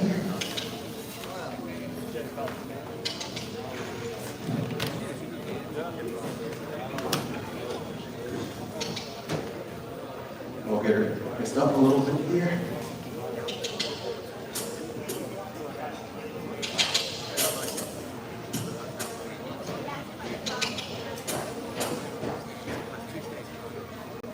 There we go, she picked up her piece. Oh. Like I said, the one ring stop I just use until I know they're consistent until I know they're consistent essentially with one rein and responding nice and softly to one and what I want, and then I'll go from there. So we got that, and then how much time? Maybe a minute? You have 1 minute remaining in your round pen session. See if she responds to just feel down here. Like I said, it's kind of one of those things that I've worked on slightly just to feel her out. So I wouldn't be just getting on her and trying this for the first time, because you could have a whole different deal there. Stop her there. Let her back up a little bit.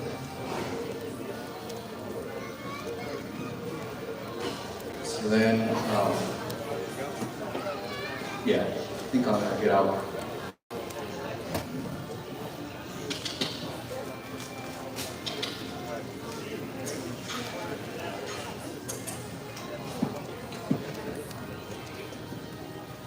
Here, I'm just gonna walk around. You can put that stuff. You have 30 minutes remaining to complete all of the mandatory pieces of the obstacle course and the rail work.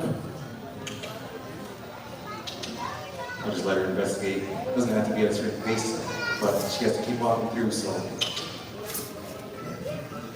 She's been watching those things, but they're not a big deal to me, so I'm just gonna pass by them.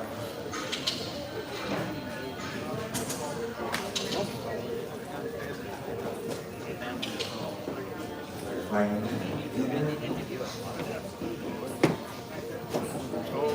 Not going through that, just going by him.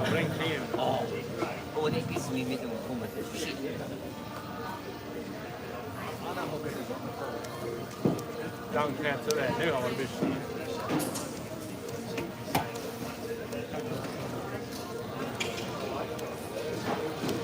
Oh. Oh. Release.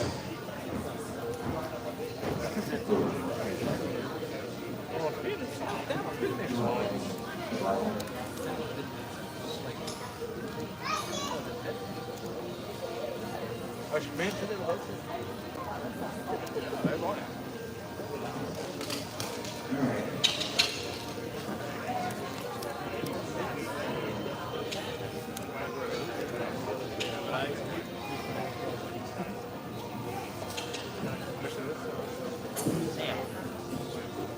I don't want to stick too long around here. I want to be looking. All right, here. Let's go.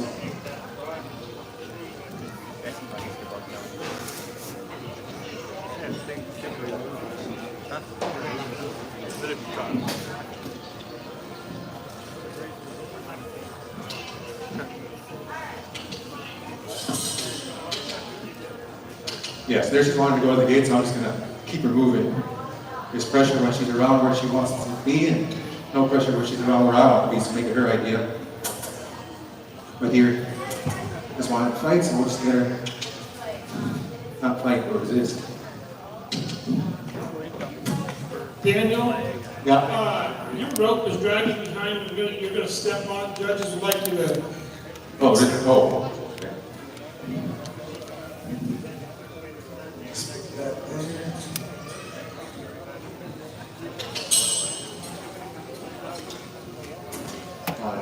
Here's just.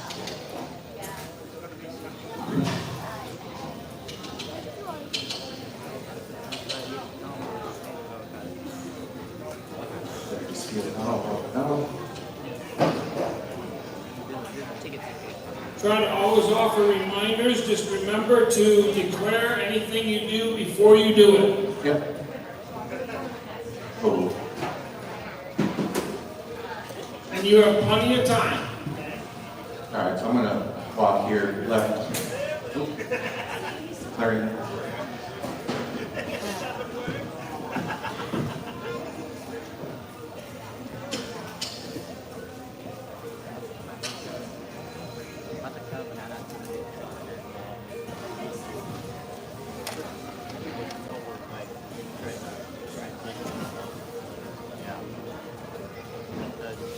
Every bit downward transitions now, like So here I started towards the gate, and I'm gonna end the walk towards the gate. Just because the draw is gonna want to be towards there, so she's gonna want to increase rate. So I'll declare the walk the other way.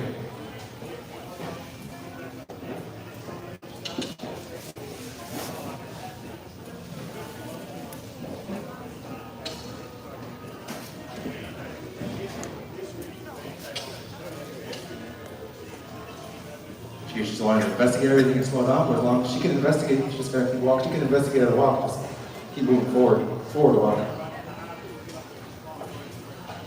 There, she's gonna see the gate want to speed up, so keep her at a walk. The rate that I want to go right now. Just looking at the gate, keeps looking, so I just kind of redirect her mind and move her a little forward. There we go. Doesn't have to be too much there. She's got people walking on steps, and it's good. That's what we want. Get her to walk still. Oh.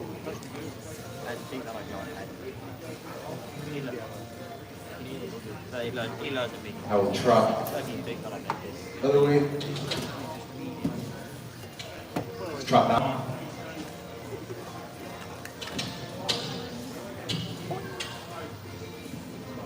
Every time she sees the gate, she wants to go slow down and turn around towards it, but we just encourage her forward, not too much, not too big of a deal. Just enough to know that there's nuisance there. I won't declare this, I'll just stop over.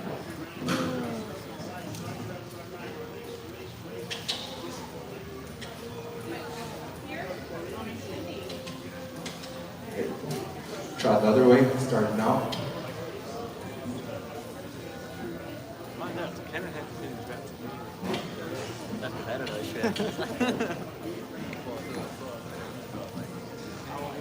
See, my hands are loose and she's nice, she's moving. She wanted to pick up the trot a little bit, but we'll keep her at a certain rate here. Oh.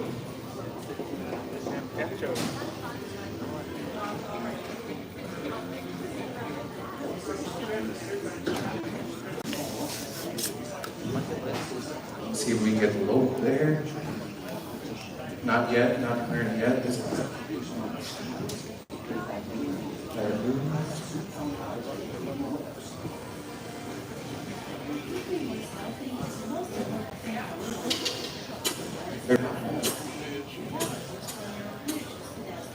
maybe the wrong lead, but we'll keep moving. There's the third.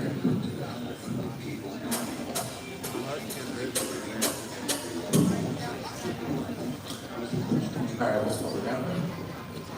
Ooh. Very soft here, because at the end of the day, that's the Colts too. Not just stopping, but looking back. There we go.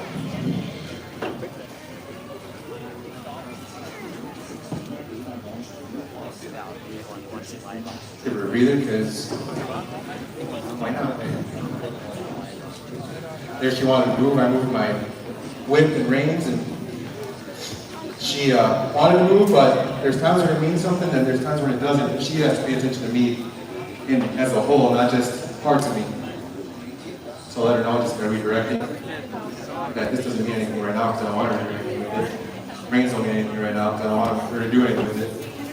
But when you want to do something, your reins, your legs, your body, whatever you use, they have to mean something to the horse, or else they mean nothing.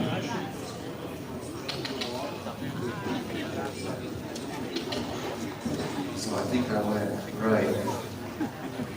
I declared a little. Yeah. So we'll wait till we pass her, because I don't want to draw there. We're just going to move. Look, declared low now.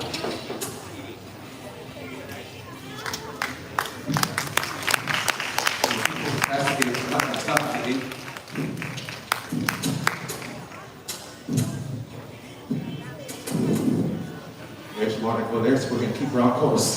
But I didn't pull that. We'll go up again because we don't want her to run off. We just want her to loop. And then we'll slow her down to a trot. Slow her down to a walk. We'll stop the pass again because there's no reward at the gate. And I'm going to declare a stop. Oh.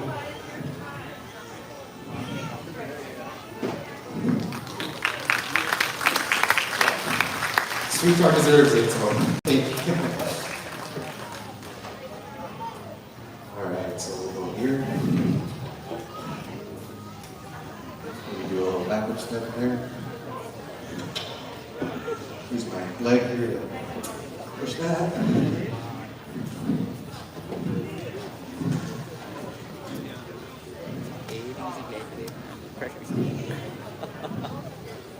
I like how practical that.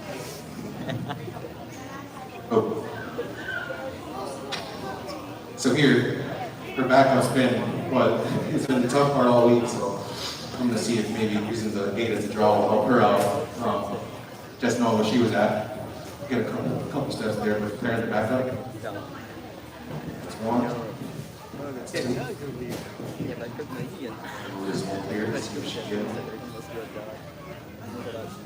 There we go, that's three.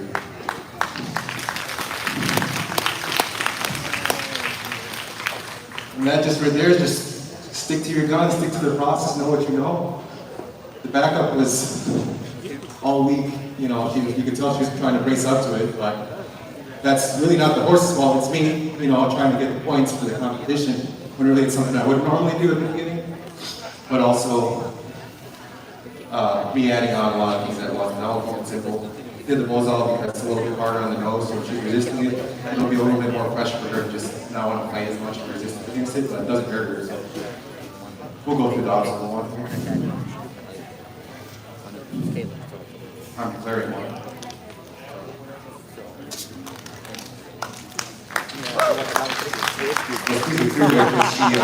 She's been avoiding it all day, so just let her figure it out. I won't let her sniff it because that's not my goal right now.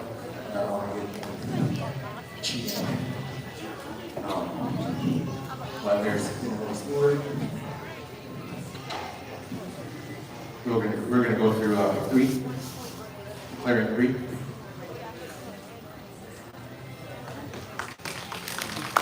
Like blood. Let's see what she does here. I'll just declare this. Declaring 5. Seems a little hesitant to it, but she'll build up to it. Her own confidence will take over. But no, she can sniff it and watch. She just can't walk around it. There you go. I'm not even pushing her. Just let her own confidence drive her. I'll take that. Knocked it over and then you walk.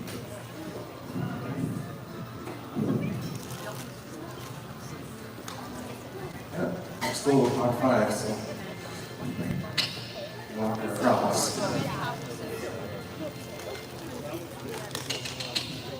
There we go. Well, we just stop up here just because. Hey, you can clap. It's good for her. Like that's been saying, you gotta face reality. You just gotta do it in a way that's prepared to do it.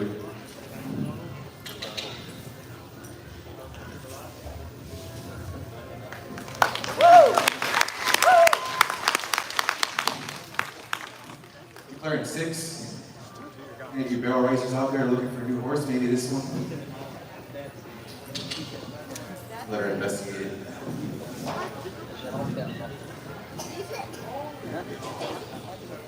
So that's what I'm really enjoying seeing. Just keep her mind curious on everything I'm putting at her. And let her make it her idea, you know. Make what I want her to do her idea. She's doing it because she wants to, not because I'm pushing her or anything. Nope. And she's desensitizing herself again, but we don't need that right now. I'm already doing enough of that. There. Draw her back in, let her see if she just makes the turn. Turns out you might be a closet barrel racer too. I don't know what they say about barrel racing men, but I know what they say about barrel racing women. Oh. Yeah, we're not going there. Yeah. Oh. So I just might pick this up just because. It's something different coming from her eyes, so see how she responds to it. Yeah, don't be all investigated.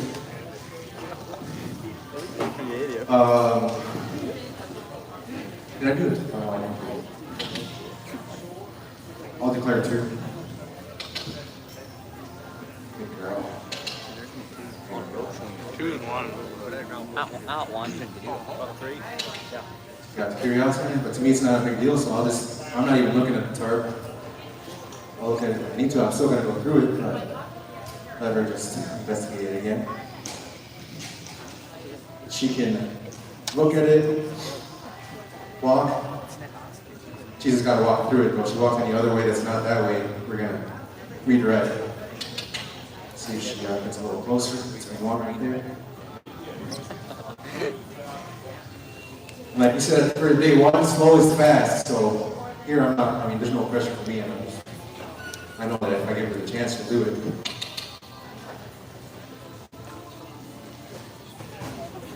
It's all right, nothing happens. We just let her feel it out. Encourage her a little bit. There you go. That little stuff there is intentional. You have 15 minutes remaining in this session. 15 minutes left. Okay. But it might not look like much, but that little stuff where she's got her toe on it, barely an inch, that's intentional. She's putting her, she's feeling it out. If she didn't want to put her foot on there, she wouldn't put her foot on there. And I'm rewarding that, like the little things. I'm noticing those little things, and I'm rewarding her for it to build up to the bigger things. Here's another thing. Yeah, see, nothing's happening. It's hilarious. Yeah, it makes a noise. I wish you could type this here. You Yeah. can make sure that I can type. Drag it around if you want. Type it around. Not button. Fala com a bola. There you go. Good job. Yo, come on.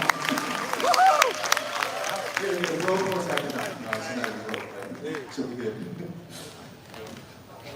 I want you to get out like And I'm just throw it in. Let's go with I can do it last day. shooting good, so I'll just keep her here just because. Just she gets the rest of the scary things.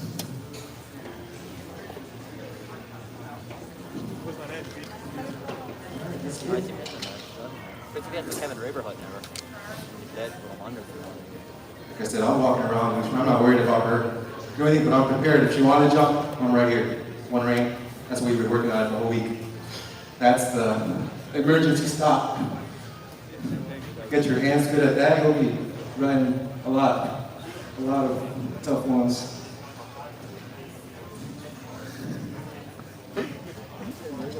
So I'll declare for him here. And swing the rope around her. I used it a little bit here today. Yesterday I did, but we'll just see where she. Actually, we'll just let her sit down again.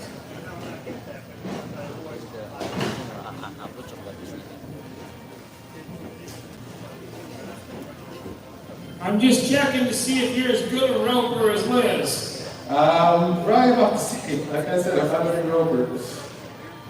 But I can hold on to one. And here, I mean, I'm just loose. I Playing with the mean, rope. we know you're an accountant, but can you throw a rope? We'll see. To be determined. Do you count the revolutions around your head? He wants to investigate it, but right now I just want her to stand still because I'm playing with the rope. It'd be a handy little horse here. Maybe I'll add some distance just because.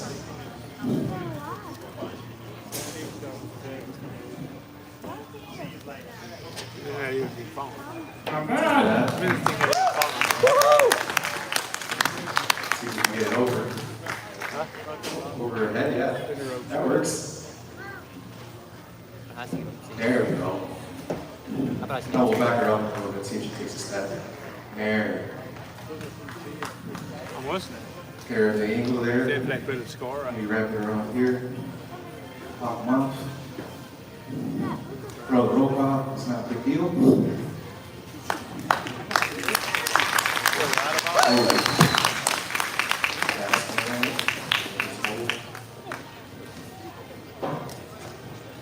And also just making a wall. I'm not going to pull. Yesterday I noticed I was pulling, so I'll make a wall and see. Instead of pulling harder, I'll just make a wall and let her find it.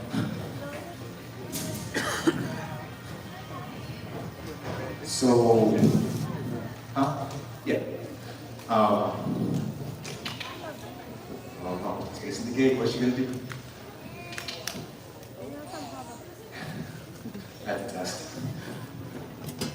But yeah, that's one of the things, I mean, Guy was saying it earlier, and every single horseman here has been saying, if you really want to do good for the horse, you'll think about, where you ended, what you've been doing, and what you can do better to make yourself better so that the horse can be better. So horses end up teaching you a lot about yourselves in that way. Picking up the feet, not declaring picking up the feet.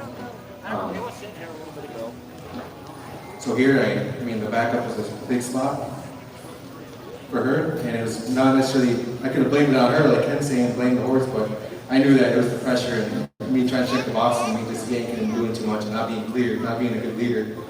So we just adjusted, figure out what different tools can work, and being open to trying different things.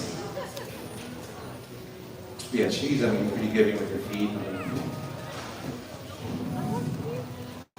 Just trust them there, I'll try her loose. Not have to think too much about it, just let her go.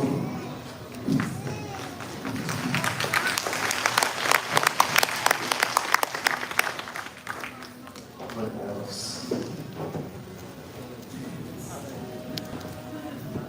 We'll see if we can do a little bit of trick.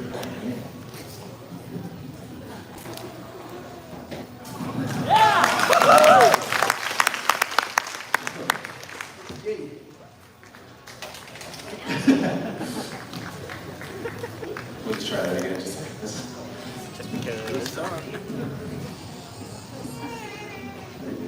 that, and then we'll just.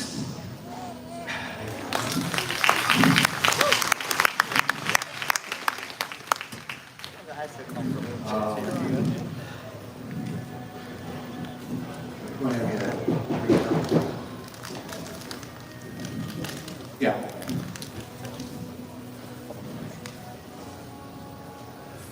That again. Yeah, that's my athletic ability there. 29, man.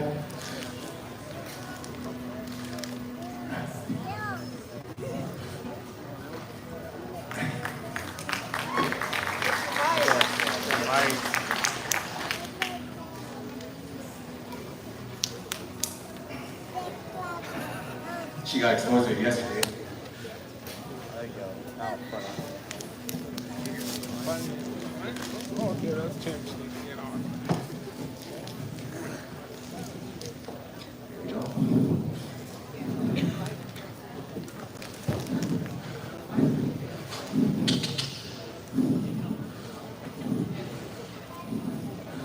If I could put this on, I would.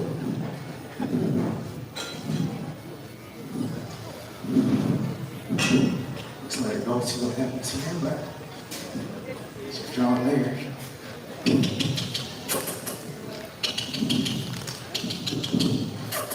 There you go. Forward drive there. But yeah, I'm just swinging this now. I did cover it yesterday. But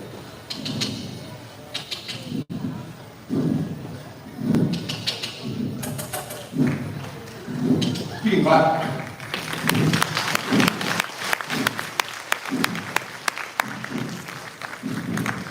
You have 7.5 minutes remaining.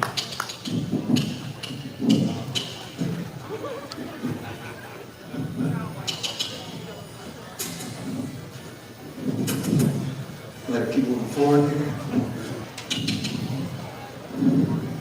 She likes this guy. Maybe he'll buy her. This is also a big spot right here. Her stepping over the back feet. That could be a spot, but she's taking it in strides.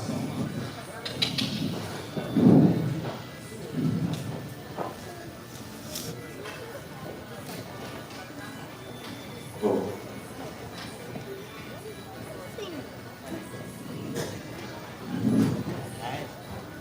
Oh. Yes, you're big. All right, we'll give her a little break here. How much time do I have?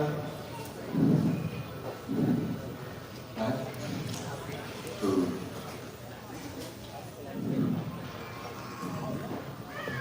Here, somebody asked me earlier about picking up the shoulder.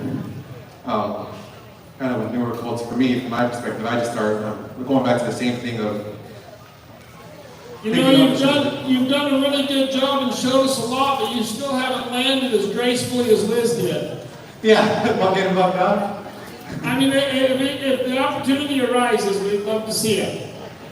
Yeah, that'll be a tough one. I don't know if I have that. No, I do. I've been bumped out many times and never reacted or responded as composed as Liz did. So that was very impressive.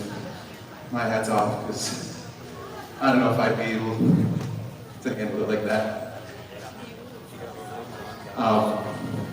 Yeah, here just kind of working on different things. Get her hip over, shoulder through, just kind of build up later. Hips, get her hip up under here. And I use this just to make it more effective. I mean, I'm using my rein in my legs. This is where my outside rein here, right rein's gonna start to mean something. Combine it with the pressure and then let her get up. And slowly as we build, she'll start to connect that she got over her shoulder when the outside rein comes on. You have 5 minutes remaining. You are not required to use all of it, but you are welcome to, and you have 5 minutes left. Sounds good. Yeah, eventually she starts to make that association, you know. Using tools just to make things more effective, work smarter, not harder. And eventually she'll start to learn that she's got to pick up the shoulder and listen to the reins whenever, if that's what I'm asking. Then you build from there and eventually just picking up on the rein will pick up your shoulder. And I'll just stop over there and call it a ride because I'm more than happy with how she's been. Oh, I'm going to leave it open hang on again, but to too much troop riding. Oh.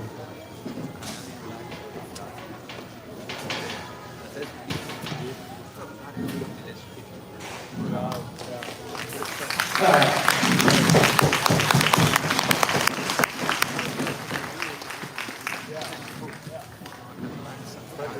I'm done. Ladies and gentlemen, Daniel Chavez.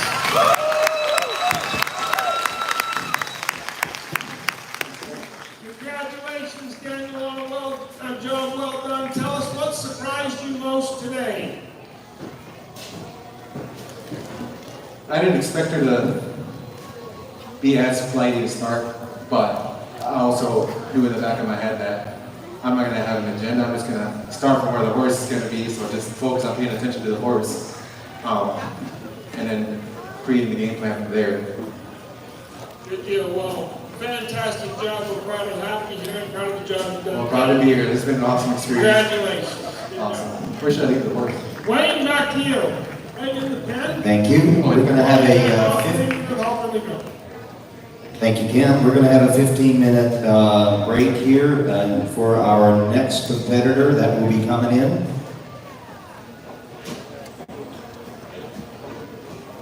I'm going to switch out the horses. A preview in the warm-up building will be done at 3 o'clock. They've got 15 minutes left. Those are for the sale horses that will be sold on Saturday. Don't forget about our saddle drawing. They're $10 a ticket. Purchase those over at the information booth. The saddle drawing will be on Saturday at noon. We also have a 30-day training from Daniel Shepard, Colt, Ohio. That will be raffled on Saturday at noon as well. Those tickets can be purchased at the information center. All of those proceeds do go to the mission.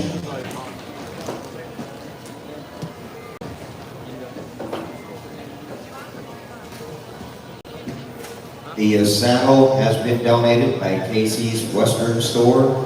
If you have not been next door to the vendors, please make your way over and see the vendors at some point in time. Kids play area is open down at the bottom of the arena. The kids play area is open as well.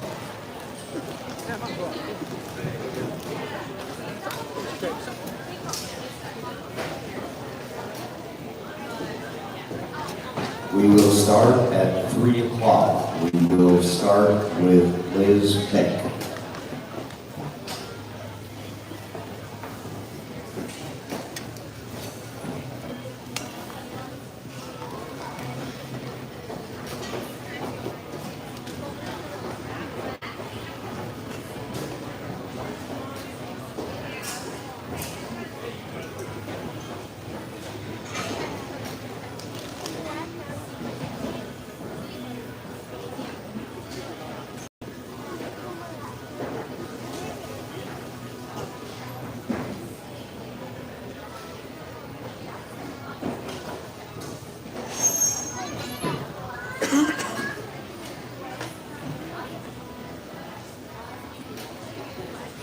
Don't forget about October the 27th and the 28th. They are having the Rafter Elk Rodeo right here on the grounds.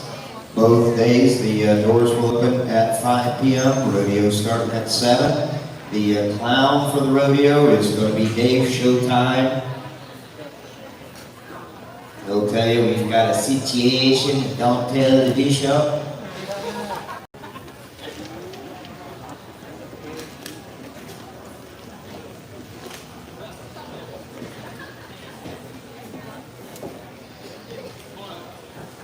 They have got bull riding, trick riders, barrel racing, bronc riding, team roping,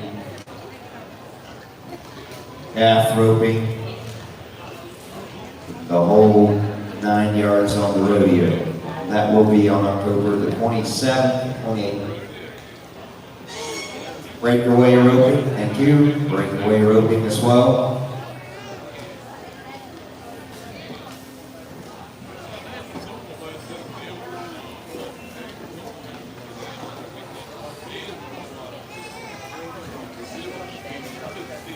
You can purchase hats, t-shirts, sweatshirts, mugs, coffee mugs, etc. over at the information booth with the Horseman Mission logo. If you're interested in purchasing t-shirts, hats, mugs, those are available at the information booth. We want to thank our sponsors that make this event possible. Nutriglow, Pine Lumber, Elite Concrete, CRA Welding, Silverquest Equine. Mark L. is going to be the Equine Insurance, Mass Tractor, Casey's Western Store, KT Hair Removal, Hair Renewal. I always say that wrong. KT Hair Renewal. There's a difference. They're going to get me fired, or I'm getting myself fired. KT Hair Renewal. New Camp, Ken Davis and Sons, Guggersburg Swiss Inn, Triple H Ranch, Art and Associates, Yoder Dry Kill,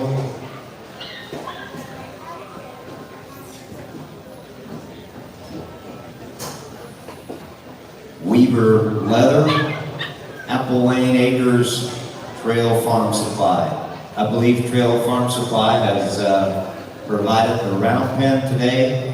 That can be purchased as well.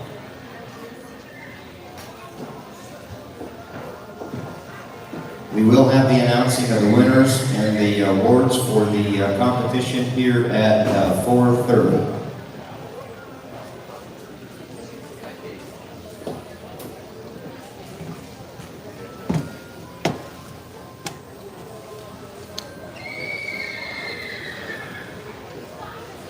Tell you a little bit about Liz Beck, our next competitor.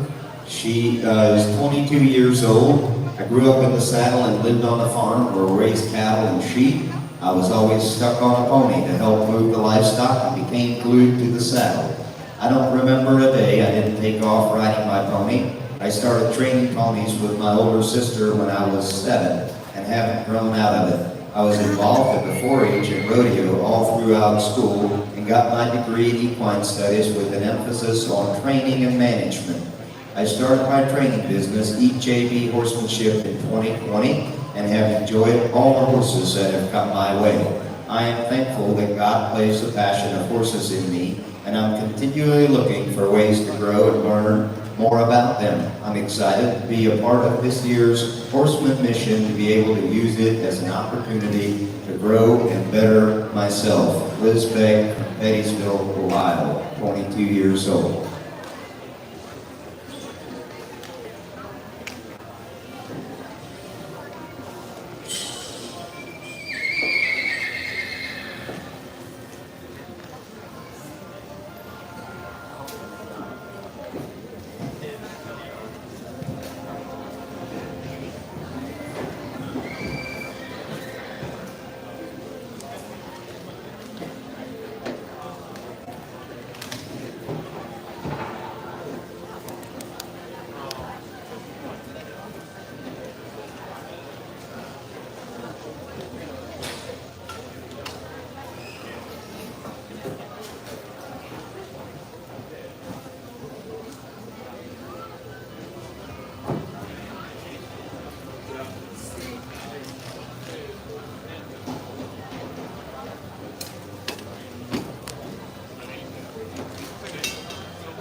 We've got exactly 10 minutes. We're going to go back on schedule to start at 3 o'clock.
A reminder, if you've got tickets for this evening and you don't want to stand in line when the other 2,000 people show up, you can go out to the main entrance and they will get you your wristband that you'll all set for this evening's show. That show will be starting music at 6 o'clock.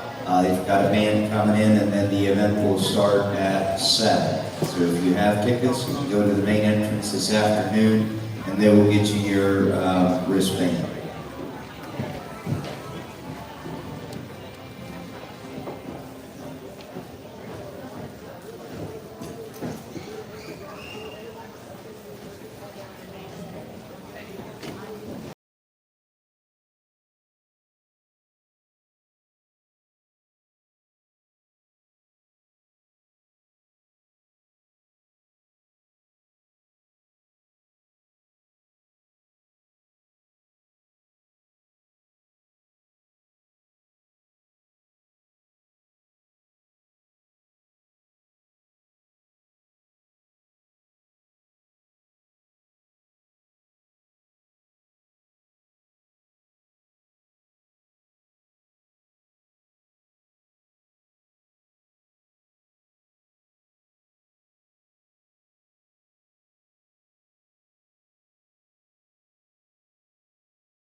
do it.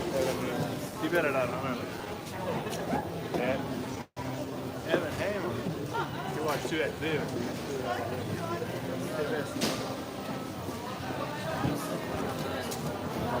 Sure.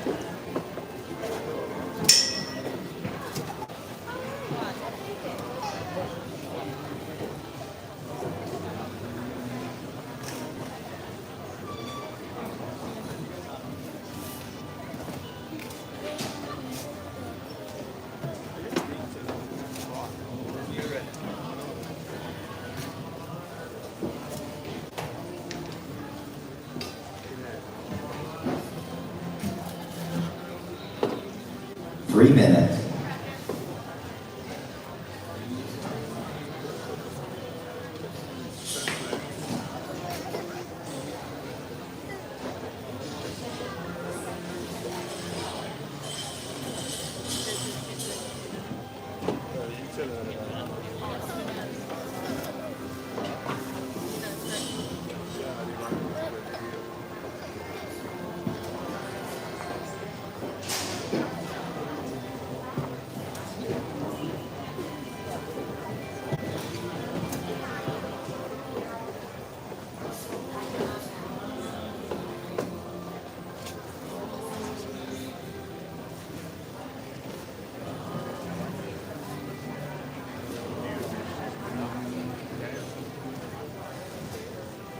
We have 2 minutes left. Do we have all our judges? Yep, thumbs up. Thank you. Ken McNabb, are you in the building?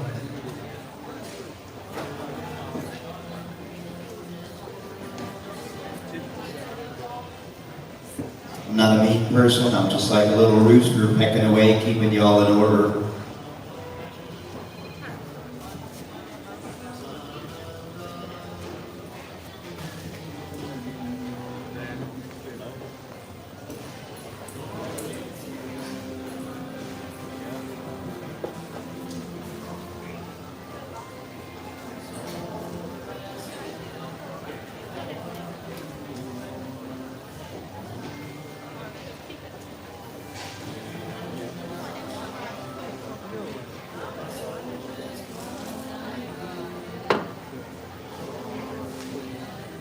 One minute, and your time will start.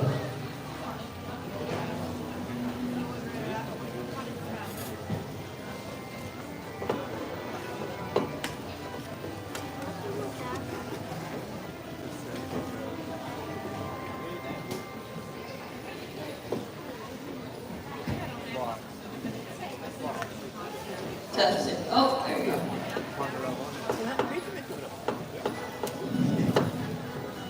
30 seconds. Ken McNabb, here he comes. Thank you.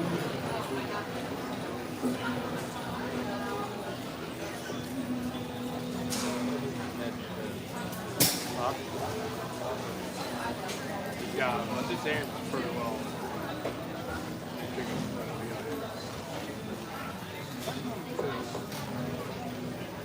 4, 3, 2, 1. Lisbeth, your time starts now, and good luck.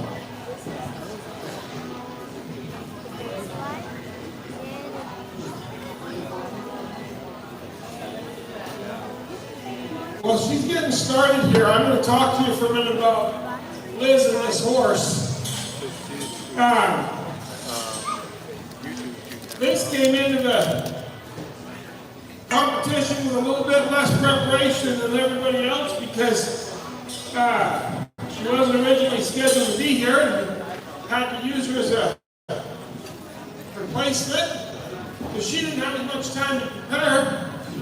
And she drew Drifter, who also was a replacement coming into the group and didn't have the preparation time that the other colts had.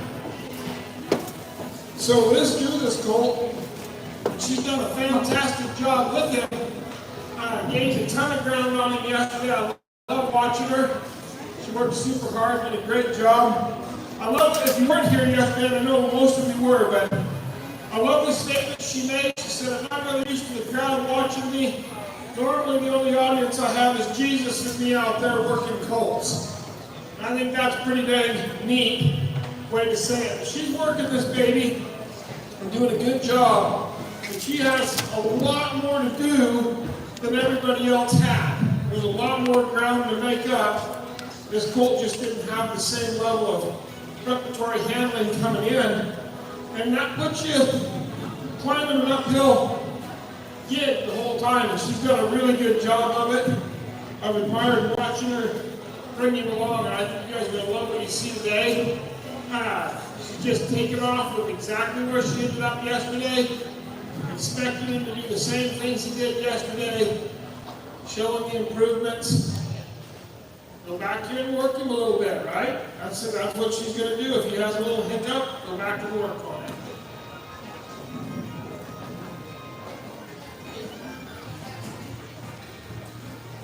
So those of you who weren't here the first day, and if you were, you saw that there was a significant difference between the first day catching him and today.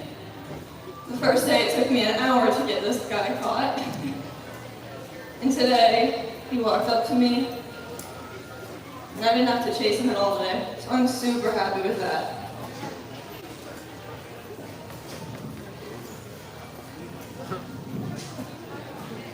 Chest is up. Chest.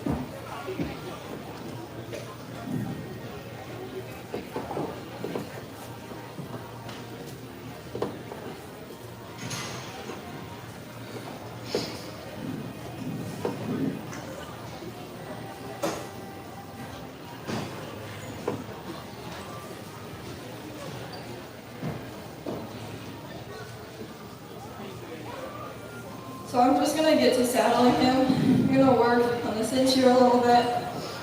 Same thing I did the first 2 days. And the reason I'm not going to go out and do a ton of groundwork right away is because when I eventually, all my horses, when I pull them out from the stall, I just go to saddle them. I don't go out and just keep doing groundwork every day before I saddle them. I want my horses to stand when I saddle them. So because he's doing better, my expectations for him are rising, but I'm not going to put unrealistic expectations for him. So I know he can do it. So I'm going to kind of trust him a little bit. Obviously not too much.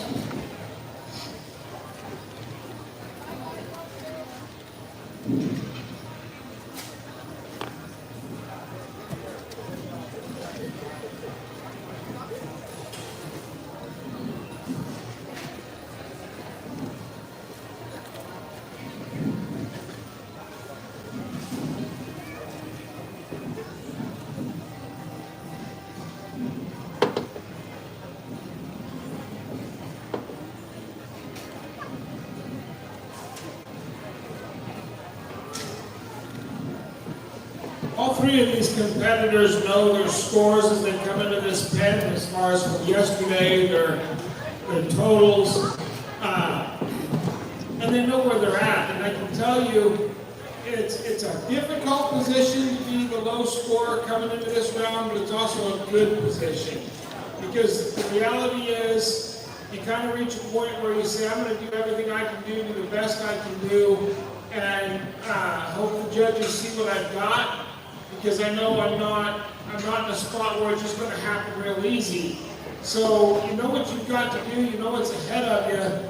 But it's a difficult position because, again, nobody came here, 3 days ago wanting to be the person that didn't win. Everybody came here wanting to win. And so you look at it and say, well, this happened and that happened, and I drew a colt that wasn't, as prepared as some of the others, and I've got a bigger hill to climb. And so it's not always that fun. But at the same time, you know where you're at, you know what you've got to do, and you can just use it as motivation to stay focused, work that horse, and get that stuff done, and not have to worry too much about anything else.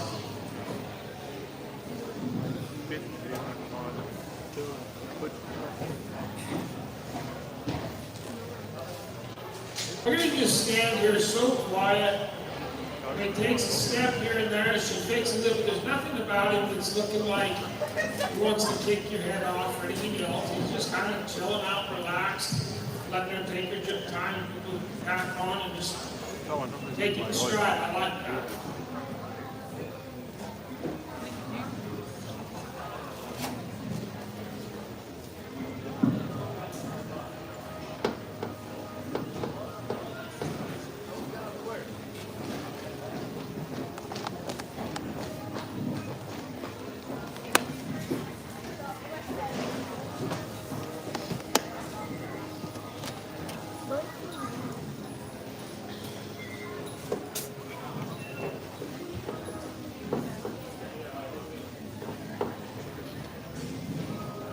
So every time he takes a step, I'm not going to discipline him for it, but I'm going to ask him to go back where he was. If he takes 2 steps forward, we're going to back him up 2 steps.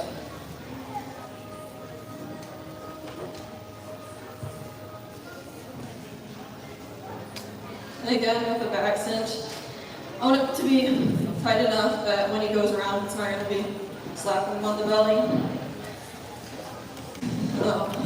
But loose mouth that doesn't cut off the circulation.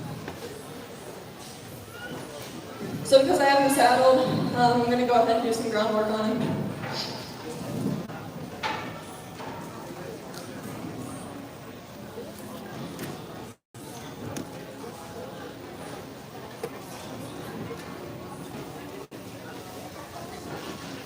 I think this guy was tired. When I went out to start getting my stuff ready, he was sleeping in his stall, just laying down. He's probably tired of this stuff. And again, when I ask him to go out, I'm not going to shove him into a can right away. I'm just walk easy.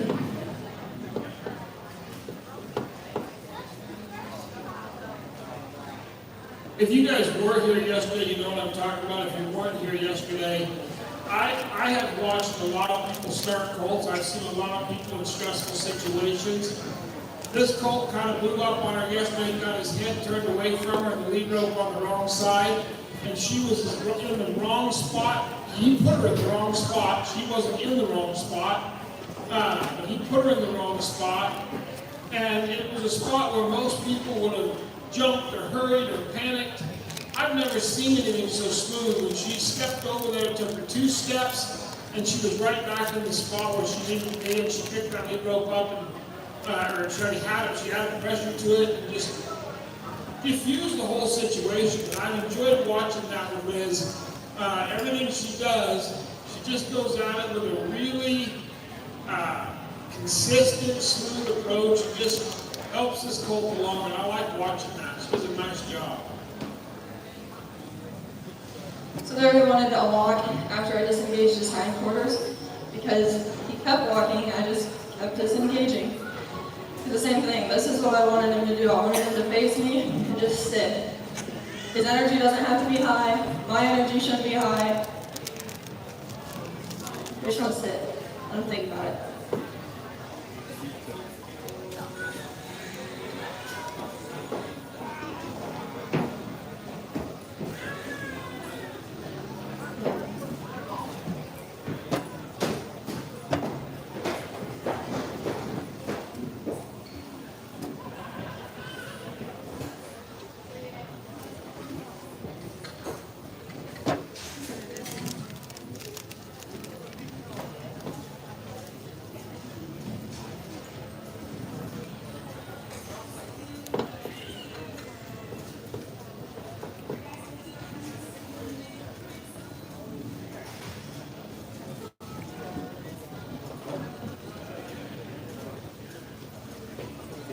Alright, so I'm going to ask him for a little bit more. Chop.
So I want him to disengage a little bit better there. And I'm happy with that. Oh boy. So I'm gonna let him loose when I ask him to canter. He might go to bucking a little bit.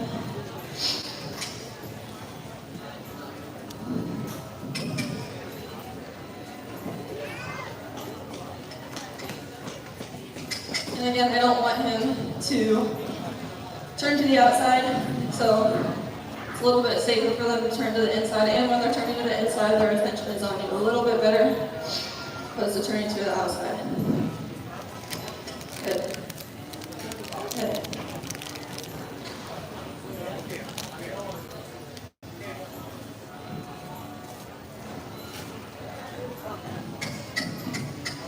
You'll notice I do a lot of turning with my horses, and there's a few reasons. One, to get them connected to me a little bit easier. Start paying attention a little bit better, get them using their thinking brain instead of the reactive brain. Another one is that it makes them a little bit more tired. When you have to sit and turn back and forth 500 times, it makes you a little bit tired. And if you just have to go in circles. So not only am I getting him to listen to me a little bit better, he's also getting a little bit more tired. I'm gonna have to look at him. Good. Good. And for those of you who were here the first day, knew that it took me forever to get this Colt cantering like that, so that with him going off one kiss, I'm very, very happy with that today.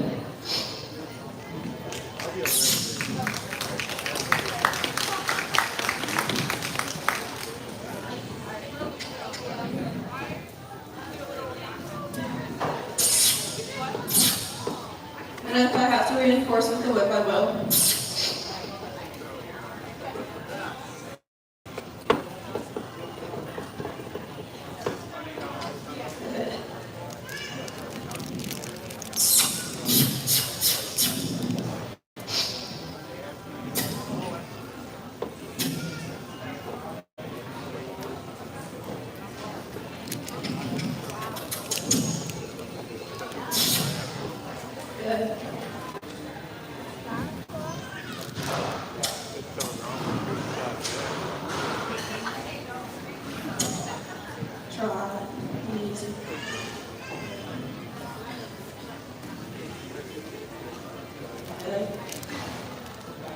That one was a little bit my fault of him not paying attention. I didn't step back like I should have.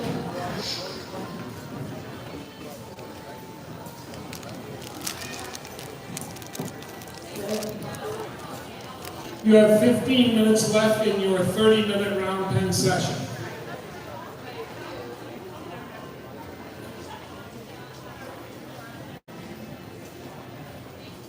Honestly, I couldn't be more happy with that.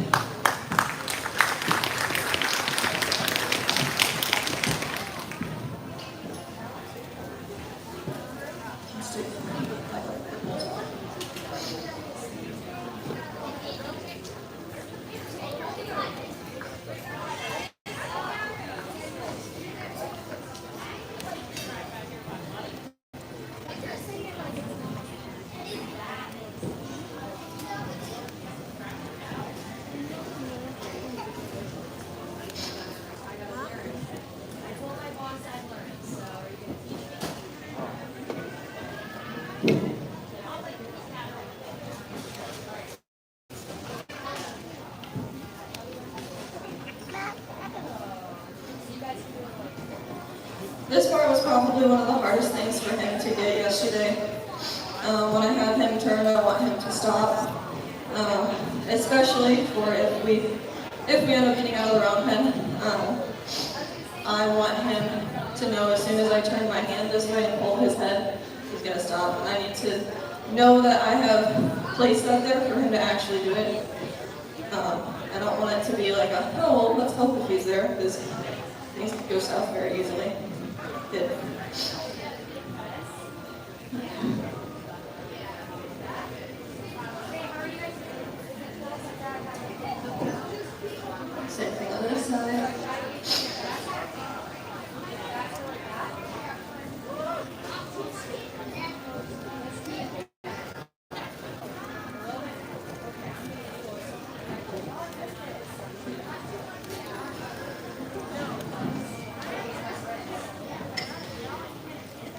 And for my backup, again, I'm not going to put expectations that we get out of the round pen today just because of where he's been. I'm showing up with the horse that I have today, and that's not the horse that I had the first day or the second day.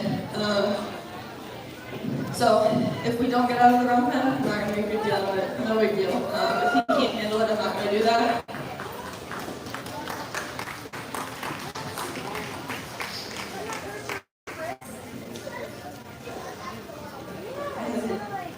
I love the fact that as a competitor, she works hard, but as a horseman, she comes back and puts that colt and his level of horsemanship first. I commented earlier, this colt did not come in at the same level as the others. And you can see me standing here talking to the two of the judges, and they told me I wasn't here. They told me this horse came in with less than half of the preparatory work the other colts had. And so she has brought him a long, long way. He's come a long way. She's making decisions for the colt first, and open-minded to where he'll take her. Putting that first and saying, hey, look, I know that may well take me out of the competition as far as win, lose, or draw, but I'm going to do what's important for the horse. And I think that is what natural horsemanship is really all about.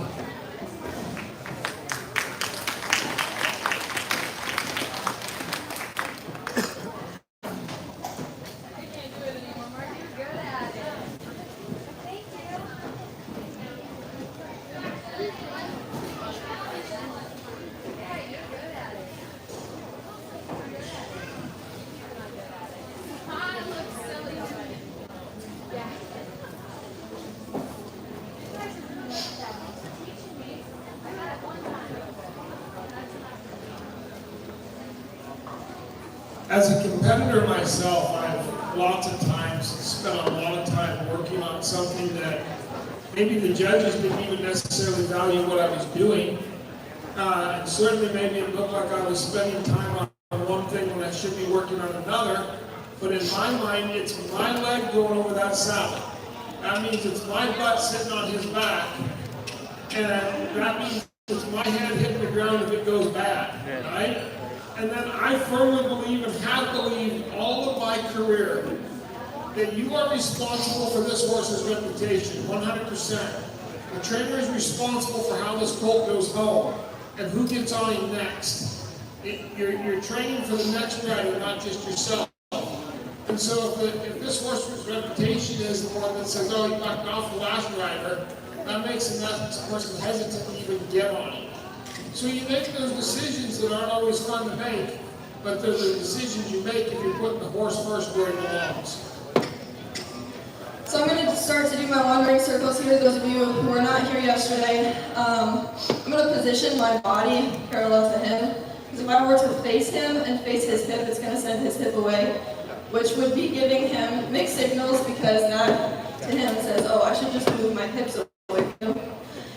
But I really want him to kind of go with me. But also pay attention. This is mainly for what's in his mouth. I want him to draw when I pull. And as soon as he gets his feet under him and he comes the direction I'm asking, I'm releasing. So a lot of the horses that I start, if they're super stiff at the neck, like I will work on this forever. This is something that kind of makes them tired because again, it's kind of boring going in tight circles, being pulled around, all of that stuff, but they need to be able to do it at a walk and a trot. And this is probably one of the most beneficial things I learned while I was at college. Because this was definitely something I hadn't seen before, but it's been something that helps so much after you get in the saddle, instead of just pulling around and kicking and whatnot.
as soon as I feel him give me a good home with his head, I'm going to do this and ask him to stop, because I want him to start to understand that as soon as you do what I ask you, we're going to sit and stand and you can get prepared.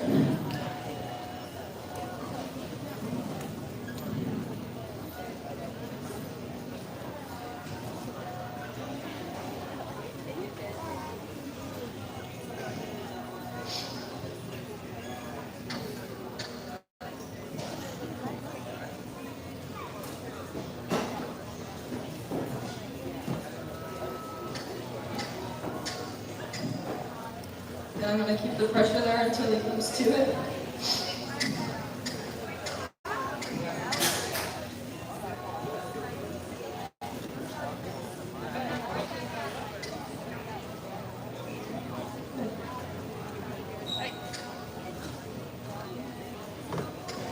And eventually he's going to learn that if I have a little bit of slack in my hand, that's better off for him. So it'll start to help him to get to understand a little bit more of what I'm asking.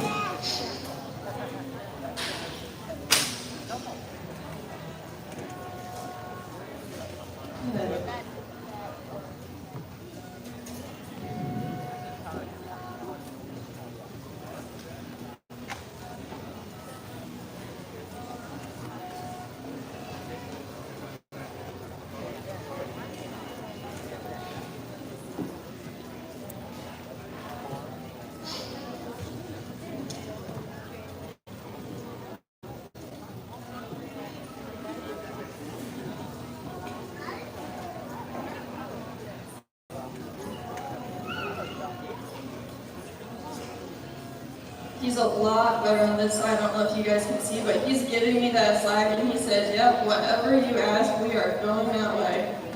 He felt that tap and he stopped right away.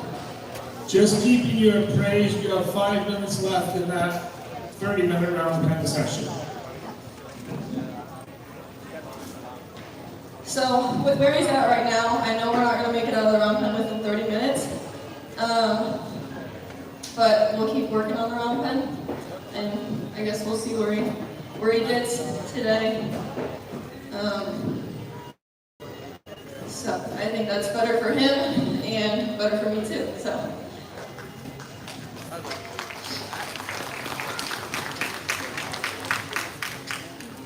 he's a little bit more sticky on this side, but I'm going to keep asking for the same thing. And what was super strange with this horse, the first day he kept placing me on this side.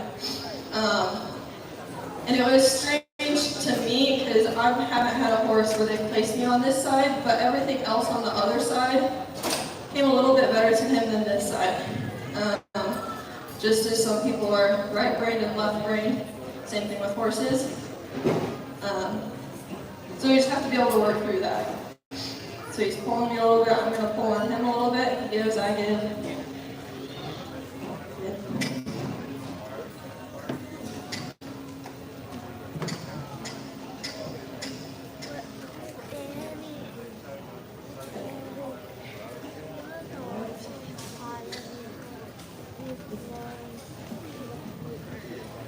And you can tell he's a little bit more flighty on this side, so we're just going to keep working through it. Every reaction he has, I'm just going to kind of ignore it because I said this yesterday, but if he makes a big deal out of something and I make a big deal out of it, then he's just going to make a bigger deal out of it. And we're not going to get anywhere good. We're not going to get anywhere fast, I should say. But fast isn't always the object, so that's okay. So I'm going to let him think on that a little bit. I'm super happy.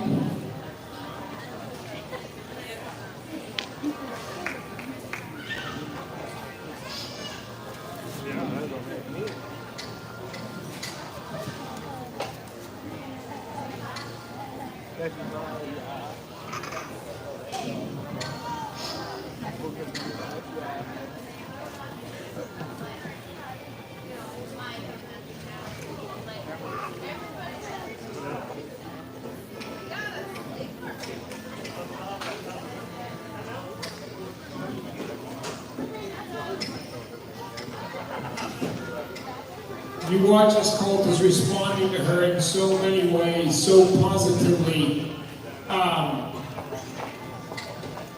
Again, I'm going to kind of advocate for her a little bit here because I've been in her shoes once or twice, and I can tell you, sitting in there right now, it's hard to do because you're worried about what everybody's thinking as far as, well, I'm not getting outside the pen when I was supposed to, and how does that look to me as a trainer? And I can tell you, it looks to you as a trainer way, way better than you think it does, because all of us are watching that Colt grow and learn right in front of our eyes. We know where he started. We see where he's going, and that doesn't happen if you don't do a really great job.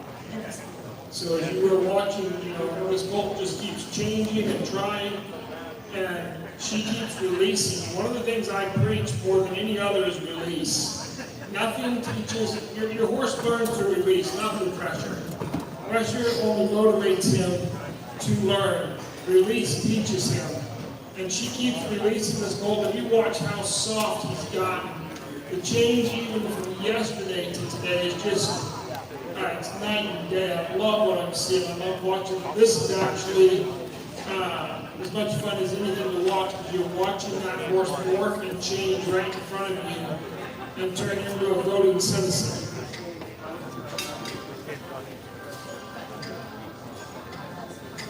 So I moved on to something else because I was happy with where he is, so I'm going to let him sit and think on it a little bit. This is how I would do somebody at home.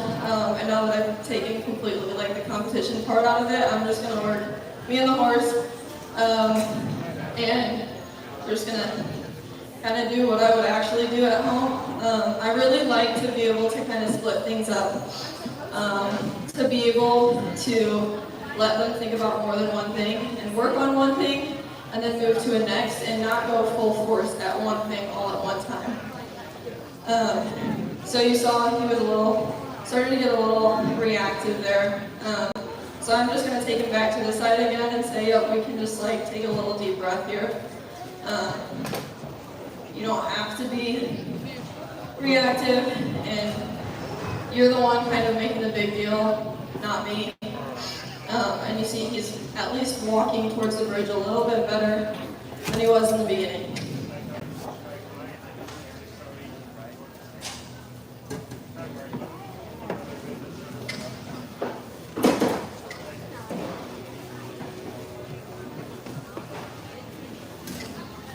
And again, he kind of disengaged, but I want him to disengage a little bit harder so I know he's actually paying attention.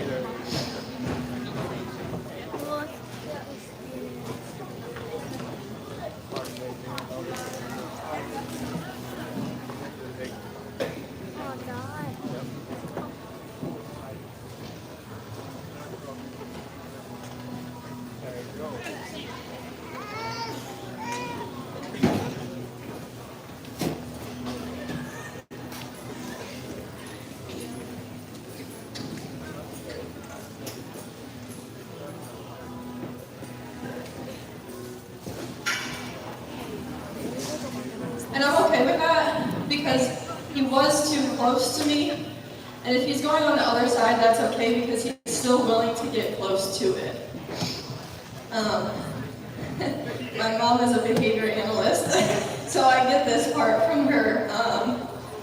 As far as, if a horse doesn't want to do something, you have to make them think that they're not even, you have to change their environment to make them not even know what's happening.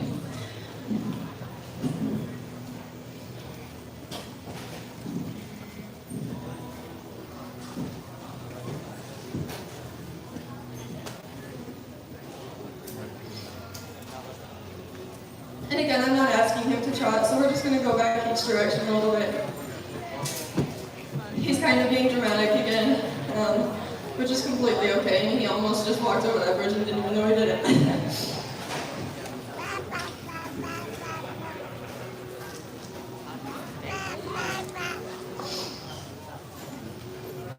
So I really like how much, you saw his reactive side get a little bit higher there. And then we just kept, go in each direction and it's going to calm down a little bit. So I was super happy with, he hit the panel, he freaked himself himself out a little bit. But now he's walking through there like, okay, whatever. What's the point of this? I don't understand.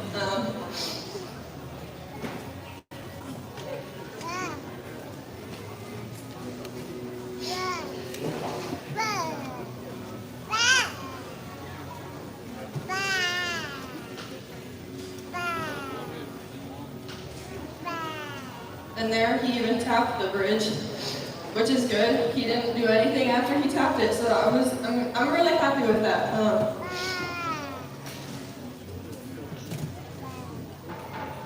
I kind of expected him to freak out as soon as he tapped it, but he didn't, so that was good. And there he's going to shove over to me a little bit, so let him go a little bit. Keep switching directions, make him tired again. Make him start using his thinking brain a little bit better than his reacting brain. He is a little bit more of a sensitive horse, which is not a big deal. It's not, you know, you can train a sensitive horse, but they might just take longer. That's definitely what he's shown the past 3 days. And with that, I don't want, because he is a sensitive horse, I don't want to make myself make him more sensitive. So we're just going to go at his pace, and we're just going to let him keep thinking about it.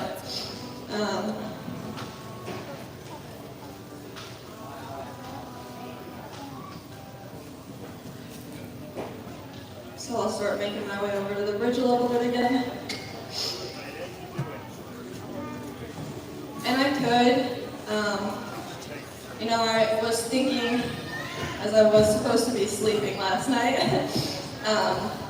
there's a lot of things I could have done with this Colt, but I'm glad I didn't. As far as, you know, I could have come in here. He took an hour to catch the first day, but I will tell you, if I were to come in here and rope him, which I did contemplate, I've never done that on a horse, and I came out here and I couldn't catch him for an hour, and I was like, man, if you make me grab my rope, this is going to be a problem.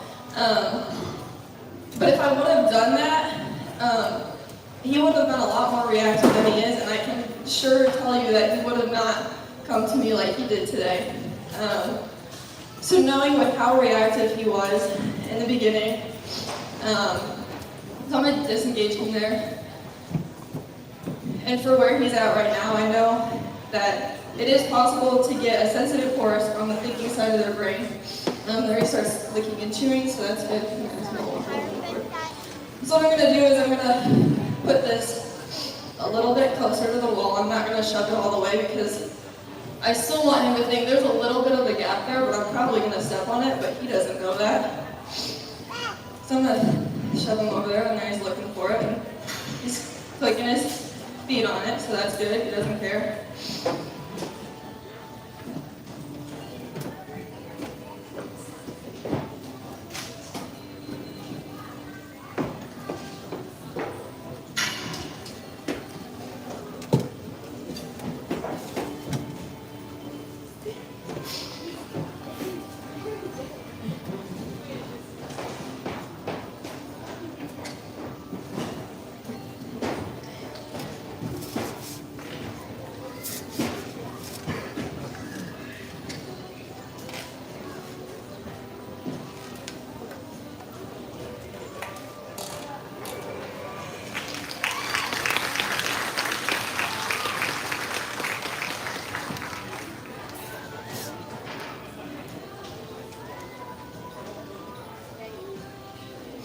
Obviously, I'm really happy with that. I just got teary-eyed, so that's why I didn't say anything.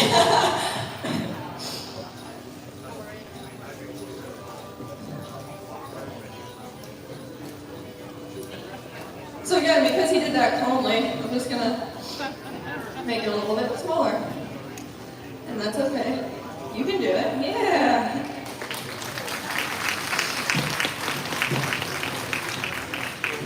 And that is something my mom has taught me.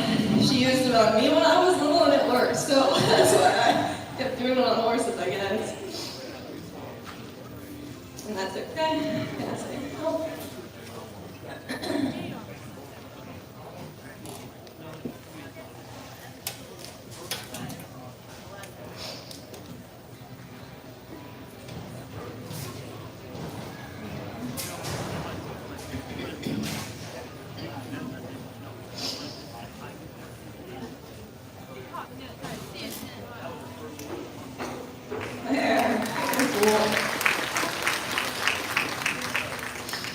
did trot over it, but he wasn't worried about it. He obviously didn't want to do it, but it wasn't a huge scene. And even if it would have been, I wouldn't have made a big deal. We would have just kept going in circles.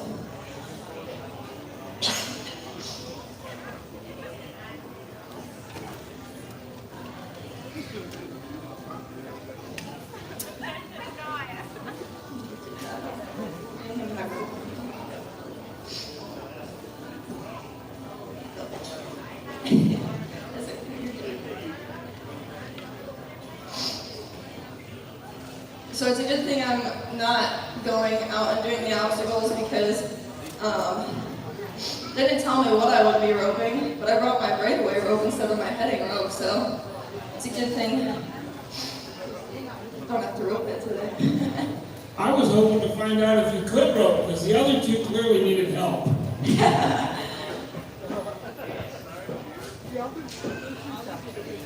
So I'm just going to let him investigate it a little bit here first. And the biggest thing with ropes is sometimes not even the motion as much as it's the sound.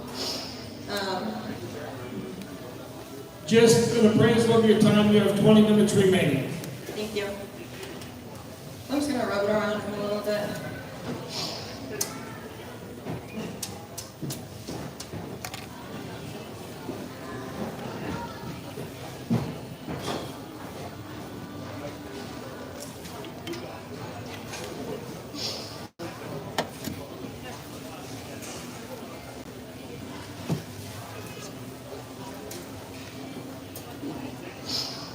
So what I'm going to do is I'm going to make this loose. You know, so follow me already, but I'm going to start swinging my rope.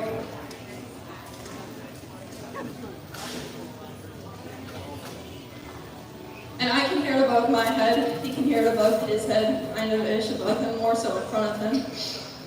But he's not freaking out about it, so that's cool. Now, obviously, don't want to get him too close so I don't hit his ears. Done that one too many times. I'm good for that. So I'm going to move out on the rope.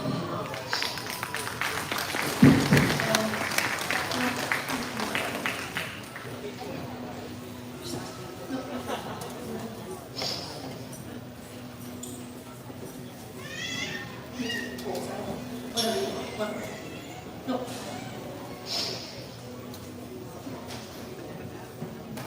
Alright, so we're going to go back to doing some one-leg circles again.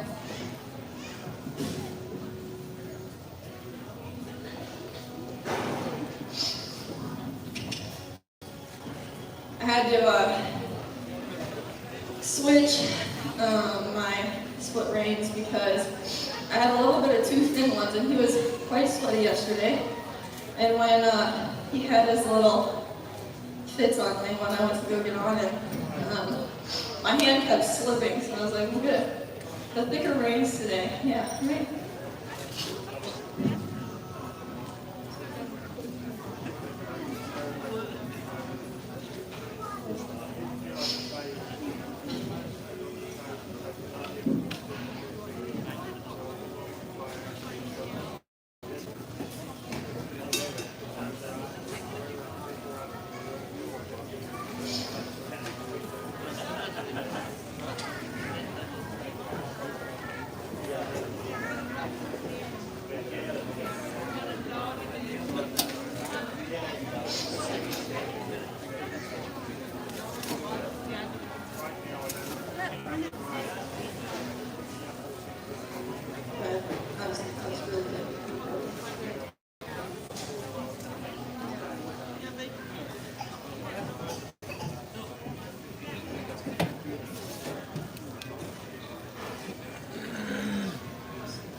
Just take a deep breath. We can chew on a little bit. That's good.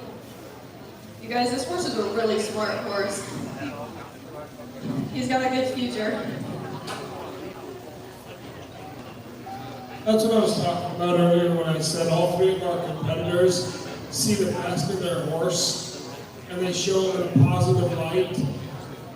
She worked really hard, and instead of being dropped off or dragged off at this cold hall, she sees all the positive in him, and that's what I want to see in a trainer. That's the mindset I want to send my horse to. I want to know when I send my horse to somebody to ride, that they're going to see the positive in him, that they're going to build him to be the best horse he can be. I think that is a trait all three of these competitors share, and it might be something I think is almost the most important trait you can have in horsemanship.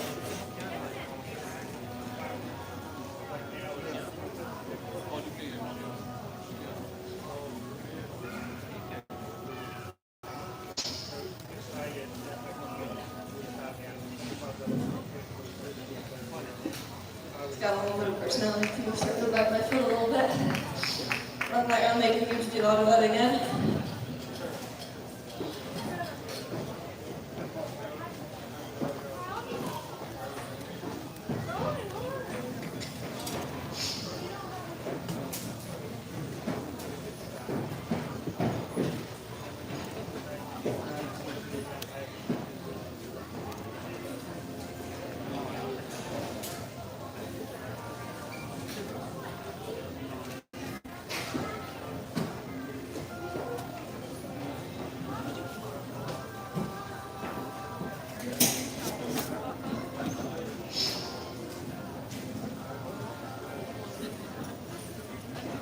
You have 15 minutes remaining.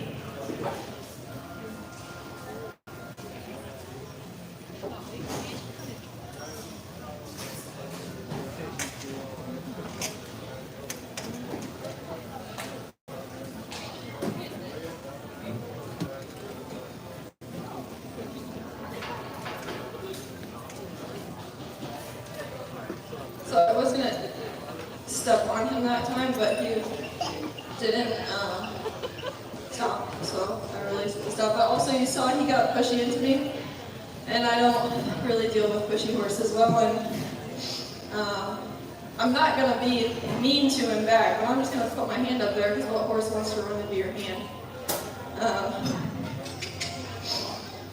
And obviously if he starts to push him a little bit, I'll say like, get out of my space. But I don't want to be aggressive with him. Because as you saw, he raised his head, he moved out of my space, he relaxed. He didn't move out of my space and freak out and say, what in the world just happened? And that's good.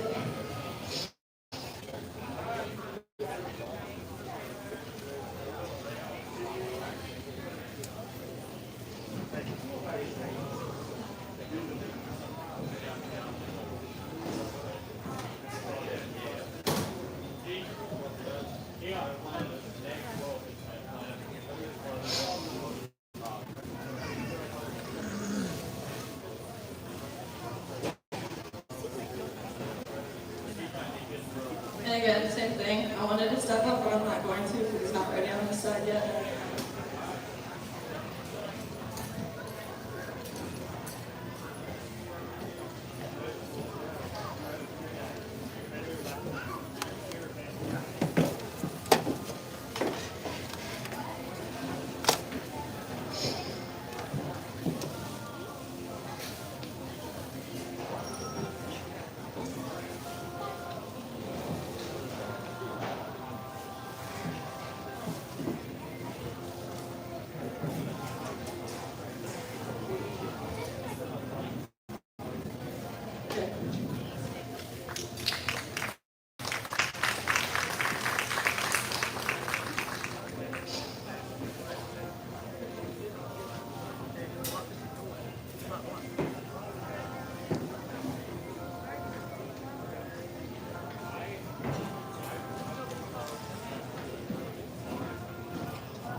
Training a horse is to me kind of like any of the relationships I might want to have in life.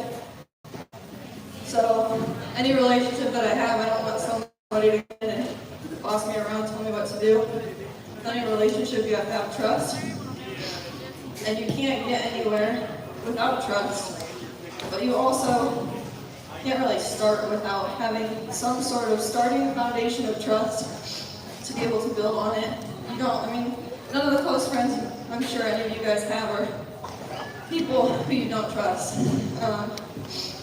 And you know, one thing I really like about being here is that I don't have to hide my relationship with God.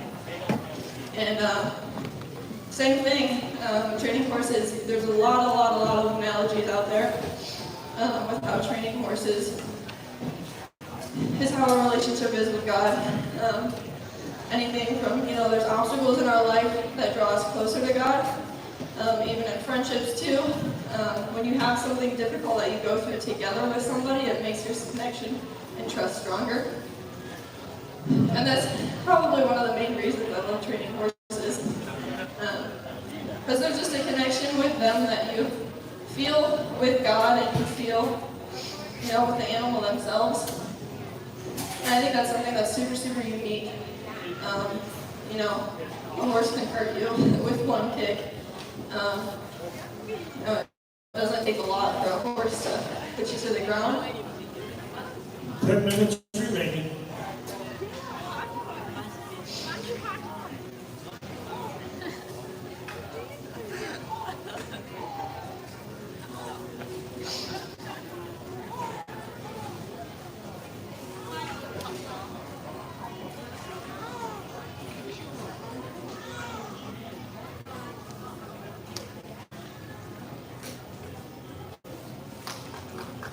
You're good, you can clap, he's good.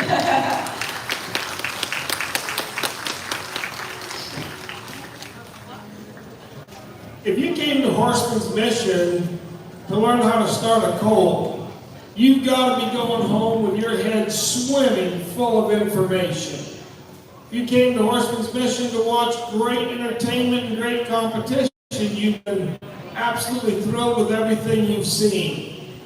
And if you understand the mission behind Horseman's mission, then you understand that the most important thing to any of us here involved in it is to display godly character. And you've got to see that in our competitors as well. It's an amazing group of young people doing an amazing job with their horses. I'm so excited every year to be here to watch another group of young trainers who are launching their careers. And to get to see where they go. If you don't have tickets for tonight's show, I think it's already sold out, but if you don't have tickets, I'm sure sorry.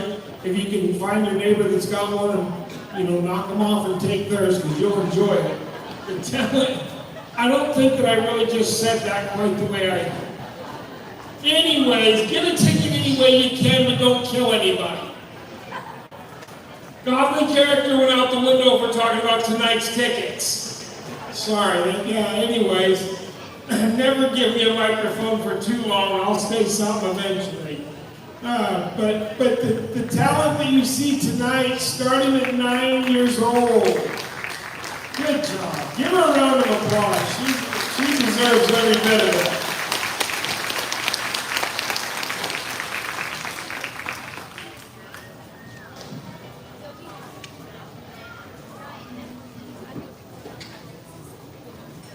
Probably saw him yesterday, and yesterday he got sticky on his front end, so I asked him to move on his back end. So today, that is a huge change from asking him to step out, and he did for me right away. So again, he's a super smart colt, got a good future on him. I honestly could not be more happy with him right now, especially from where he came on day one.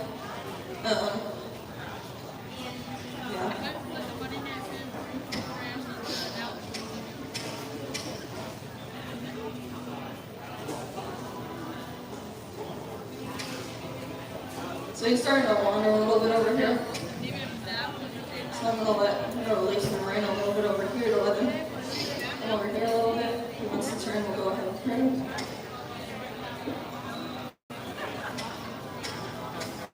He's drawing in, so ask him a little more and I'll release him over here. As he's trying to go back with his friends, even though there's 2 gates between us. We'll ask him to go. And I'm not gonna ask him to go the other direction super fast. Some horses pick up on it really fast. He obviously did not, but that's 100% okay. Because again, not all people learn the same, not all horses learn the same. And we have to be able to go at their own speed. He's also been super, super calm throughout this whole thing. Obviously day 1 was a little bit more rough, but you know, he's walking along just nice and calm.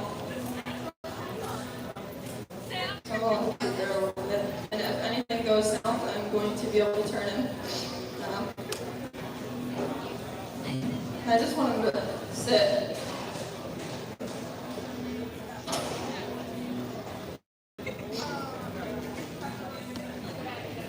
And then he's going to walk away and ask him to stand.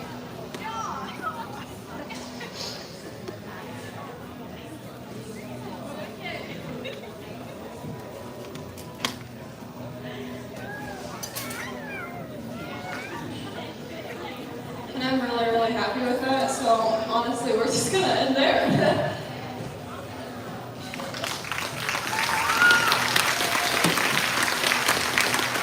You have 5 minutes remaining in your session. We're just going to go ahead and be done there. So, we can. All right. That's good.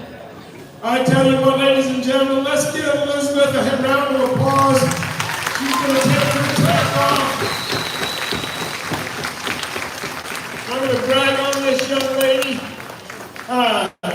She has been a student at Asbury Christian University over in Wilmore, Kentucky.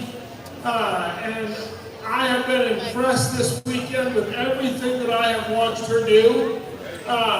She has just built this colt and his confidence and taken it one step at a time. It's been really, really fun. We're really proud of what you've done out here, Elizabeth. Thank you for being with us. We appreciate it. Good job and congratulations on a good job. Wayne, we're going to let you have it back.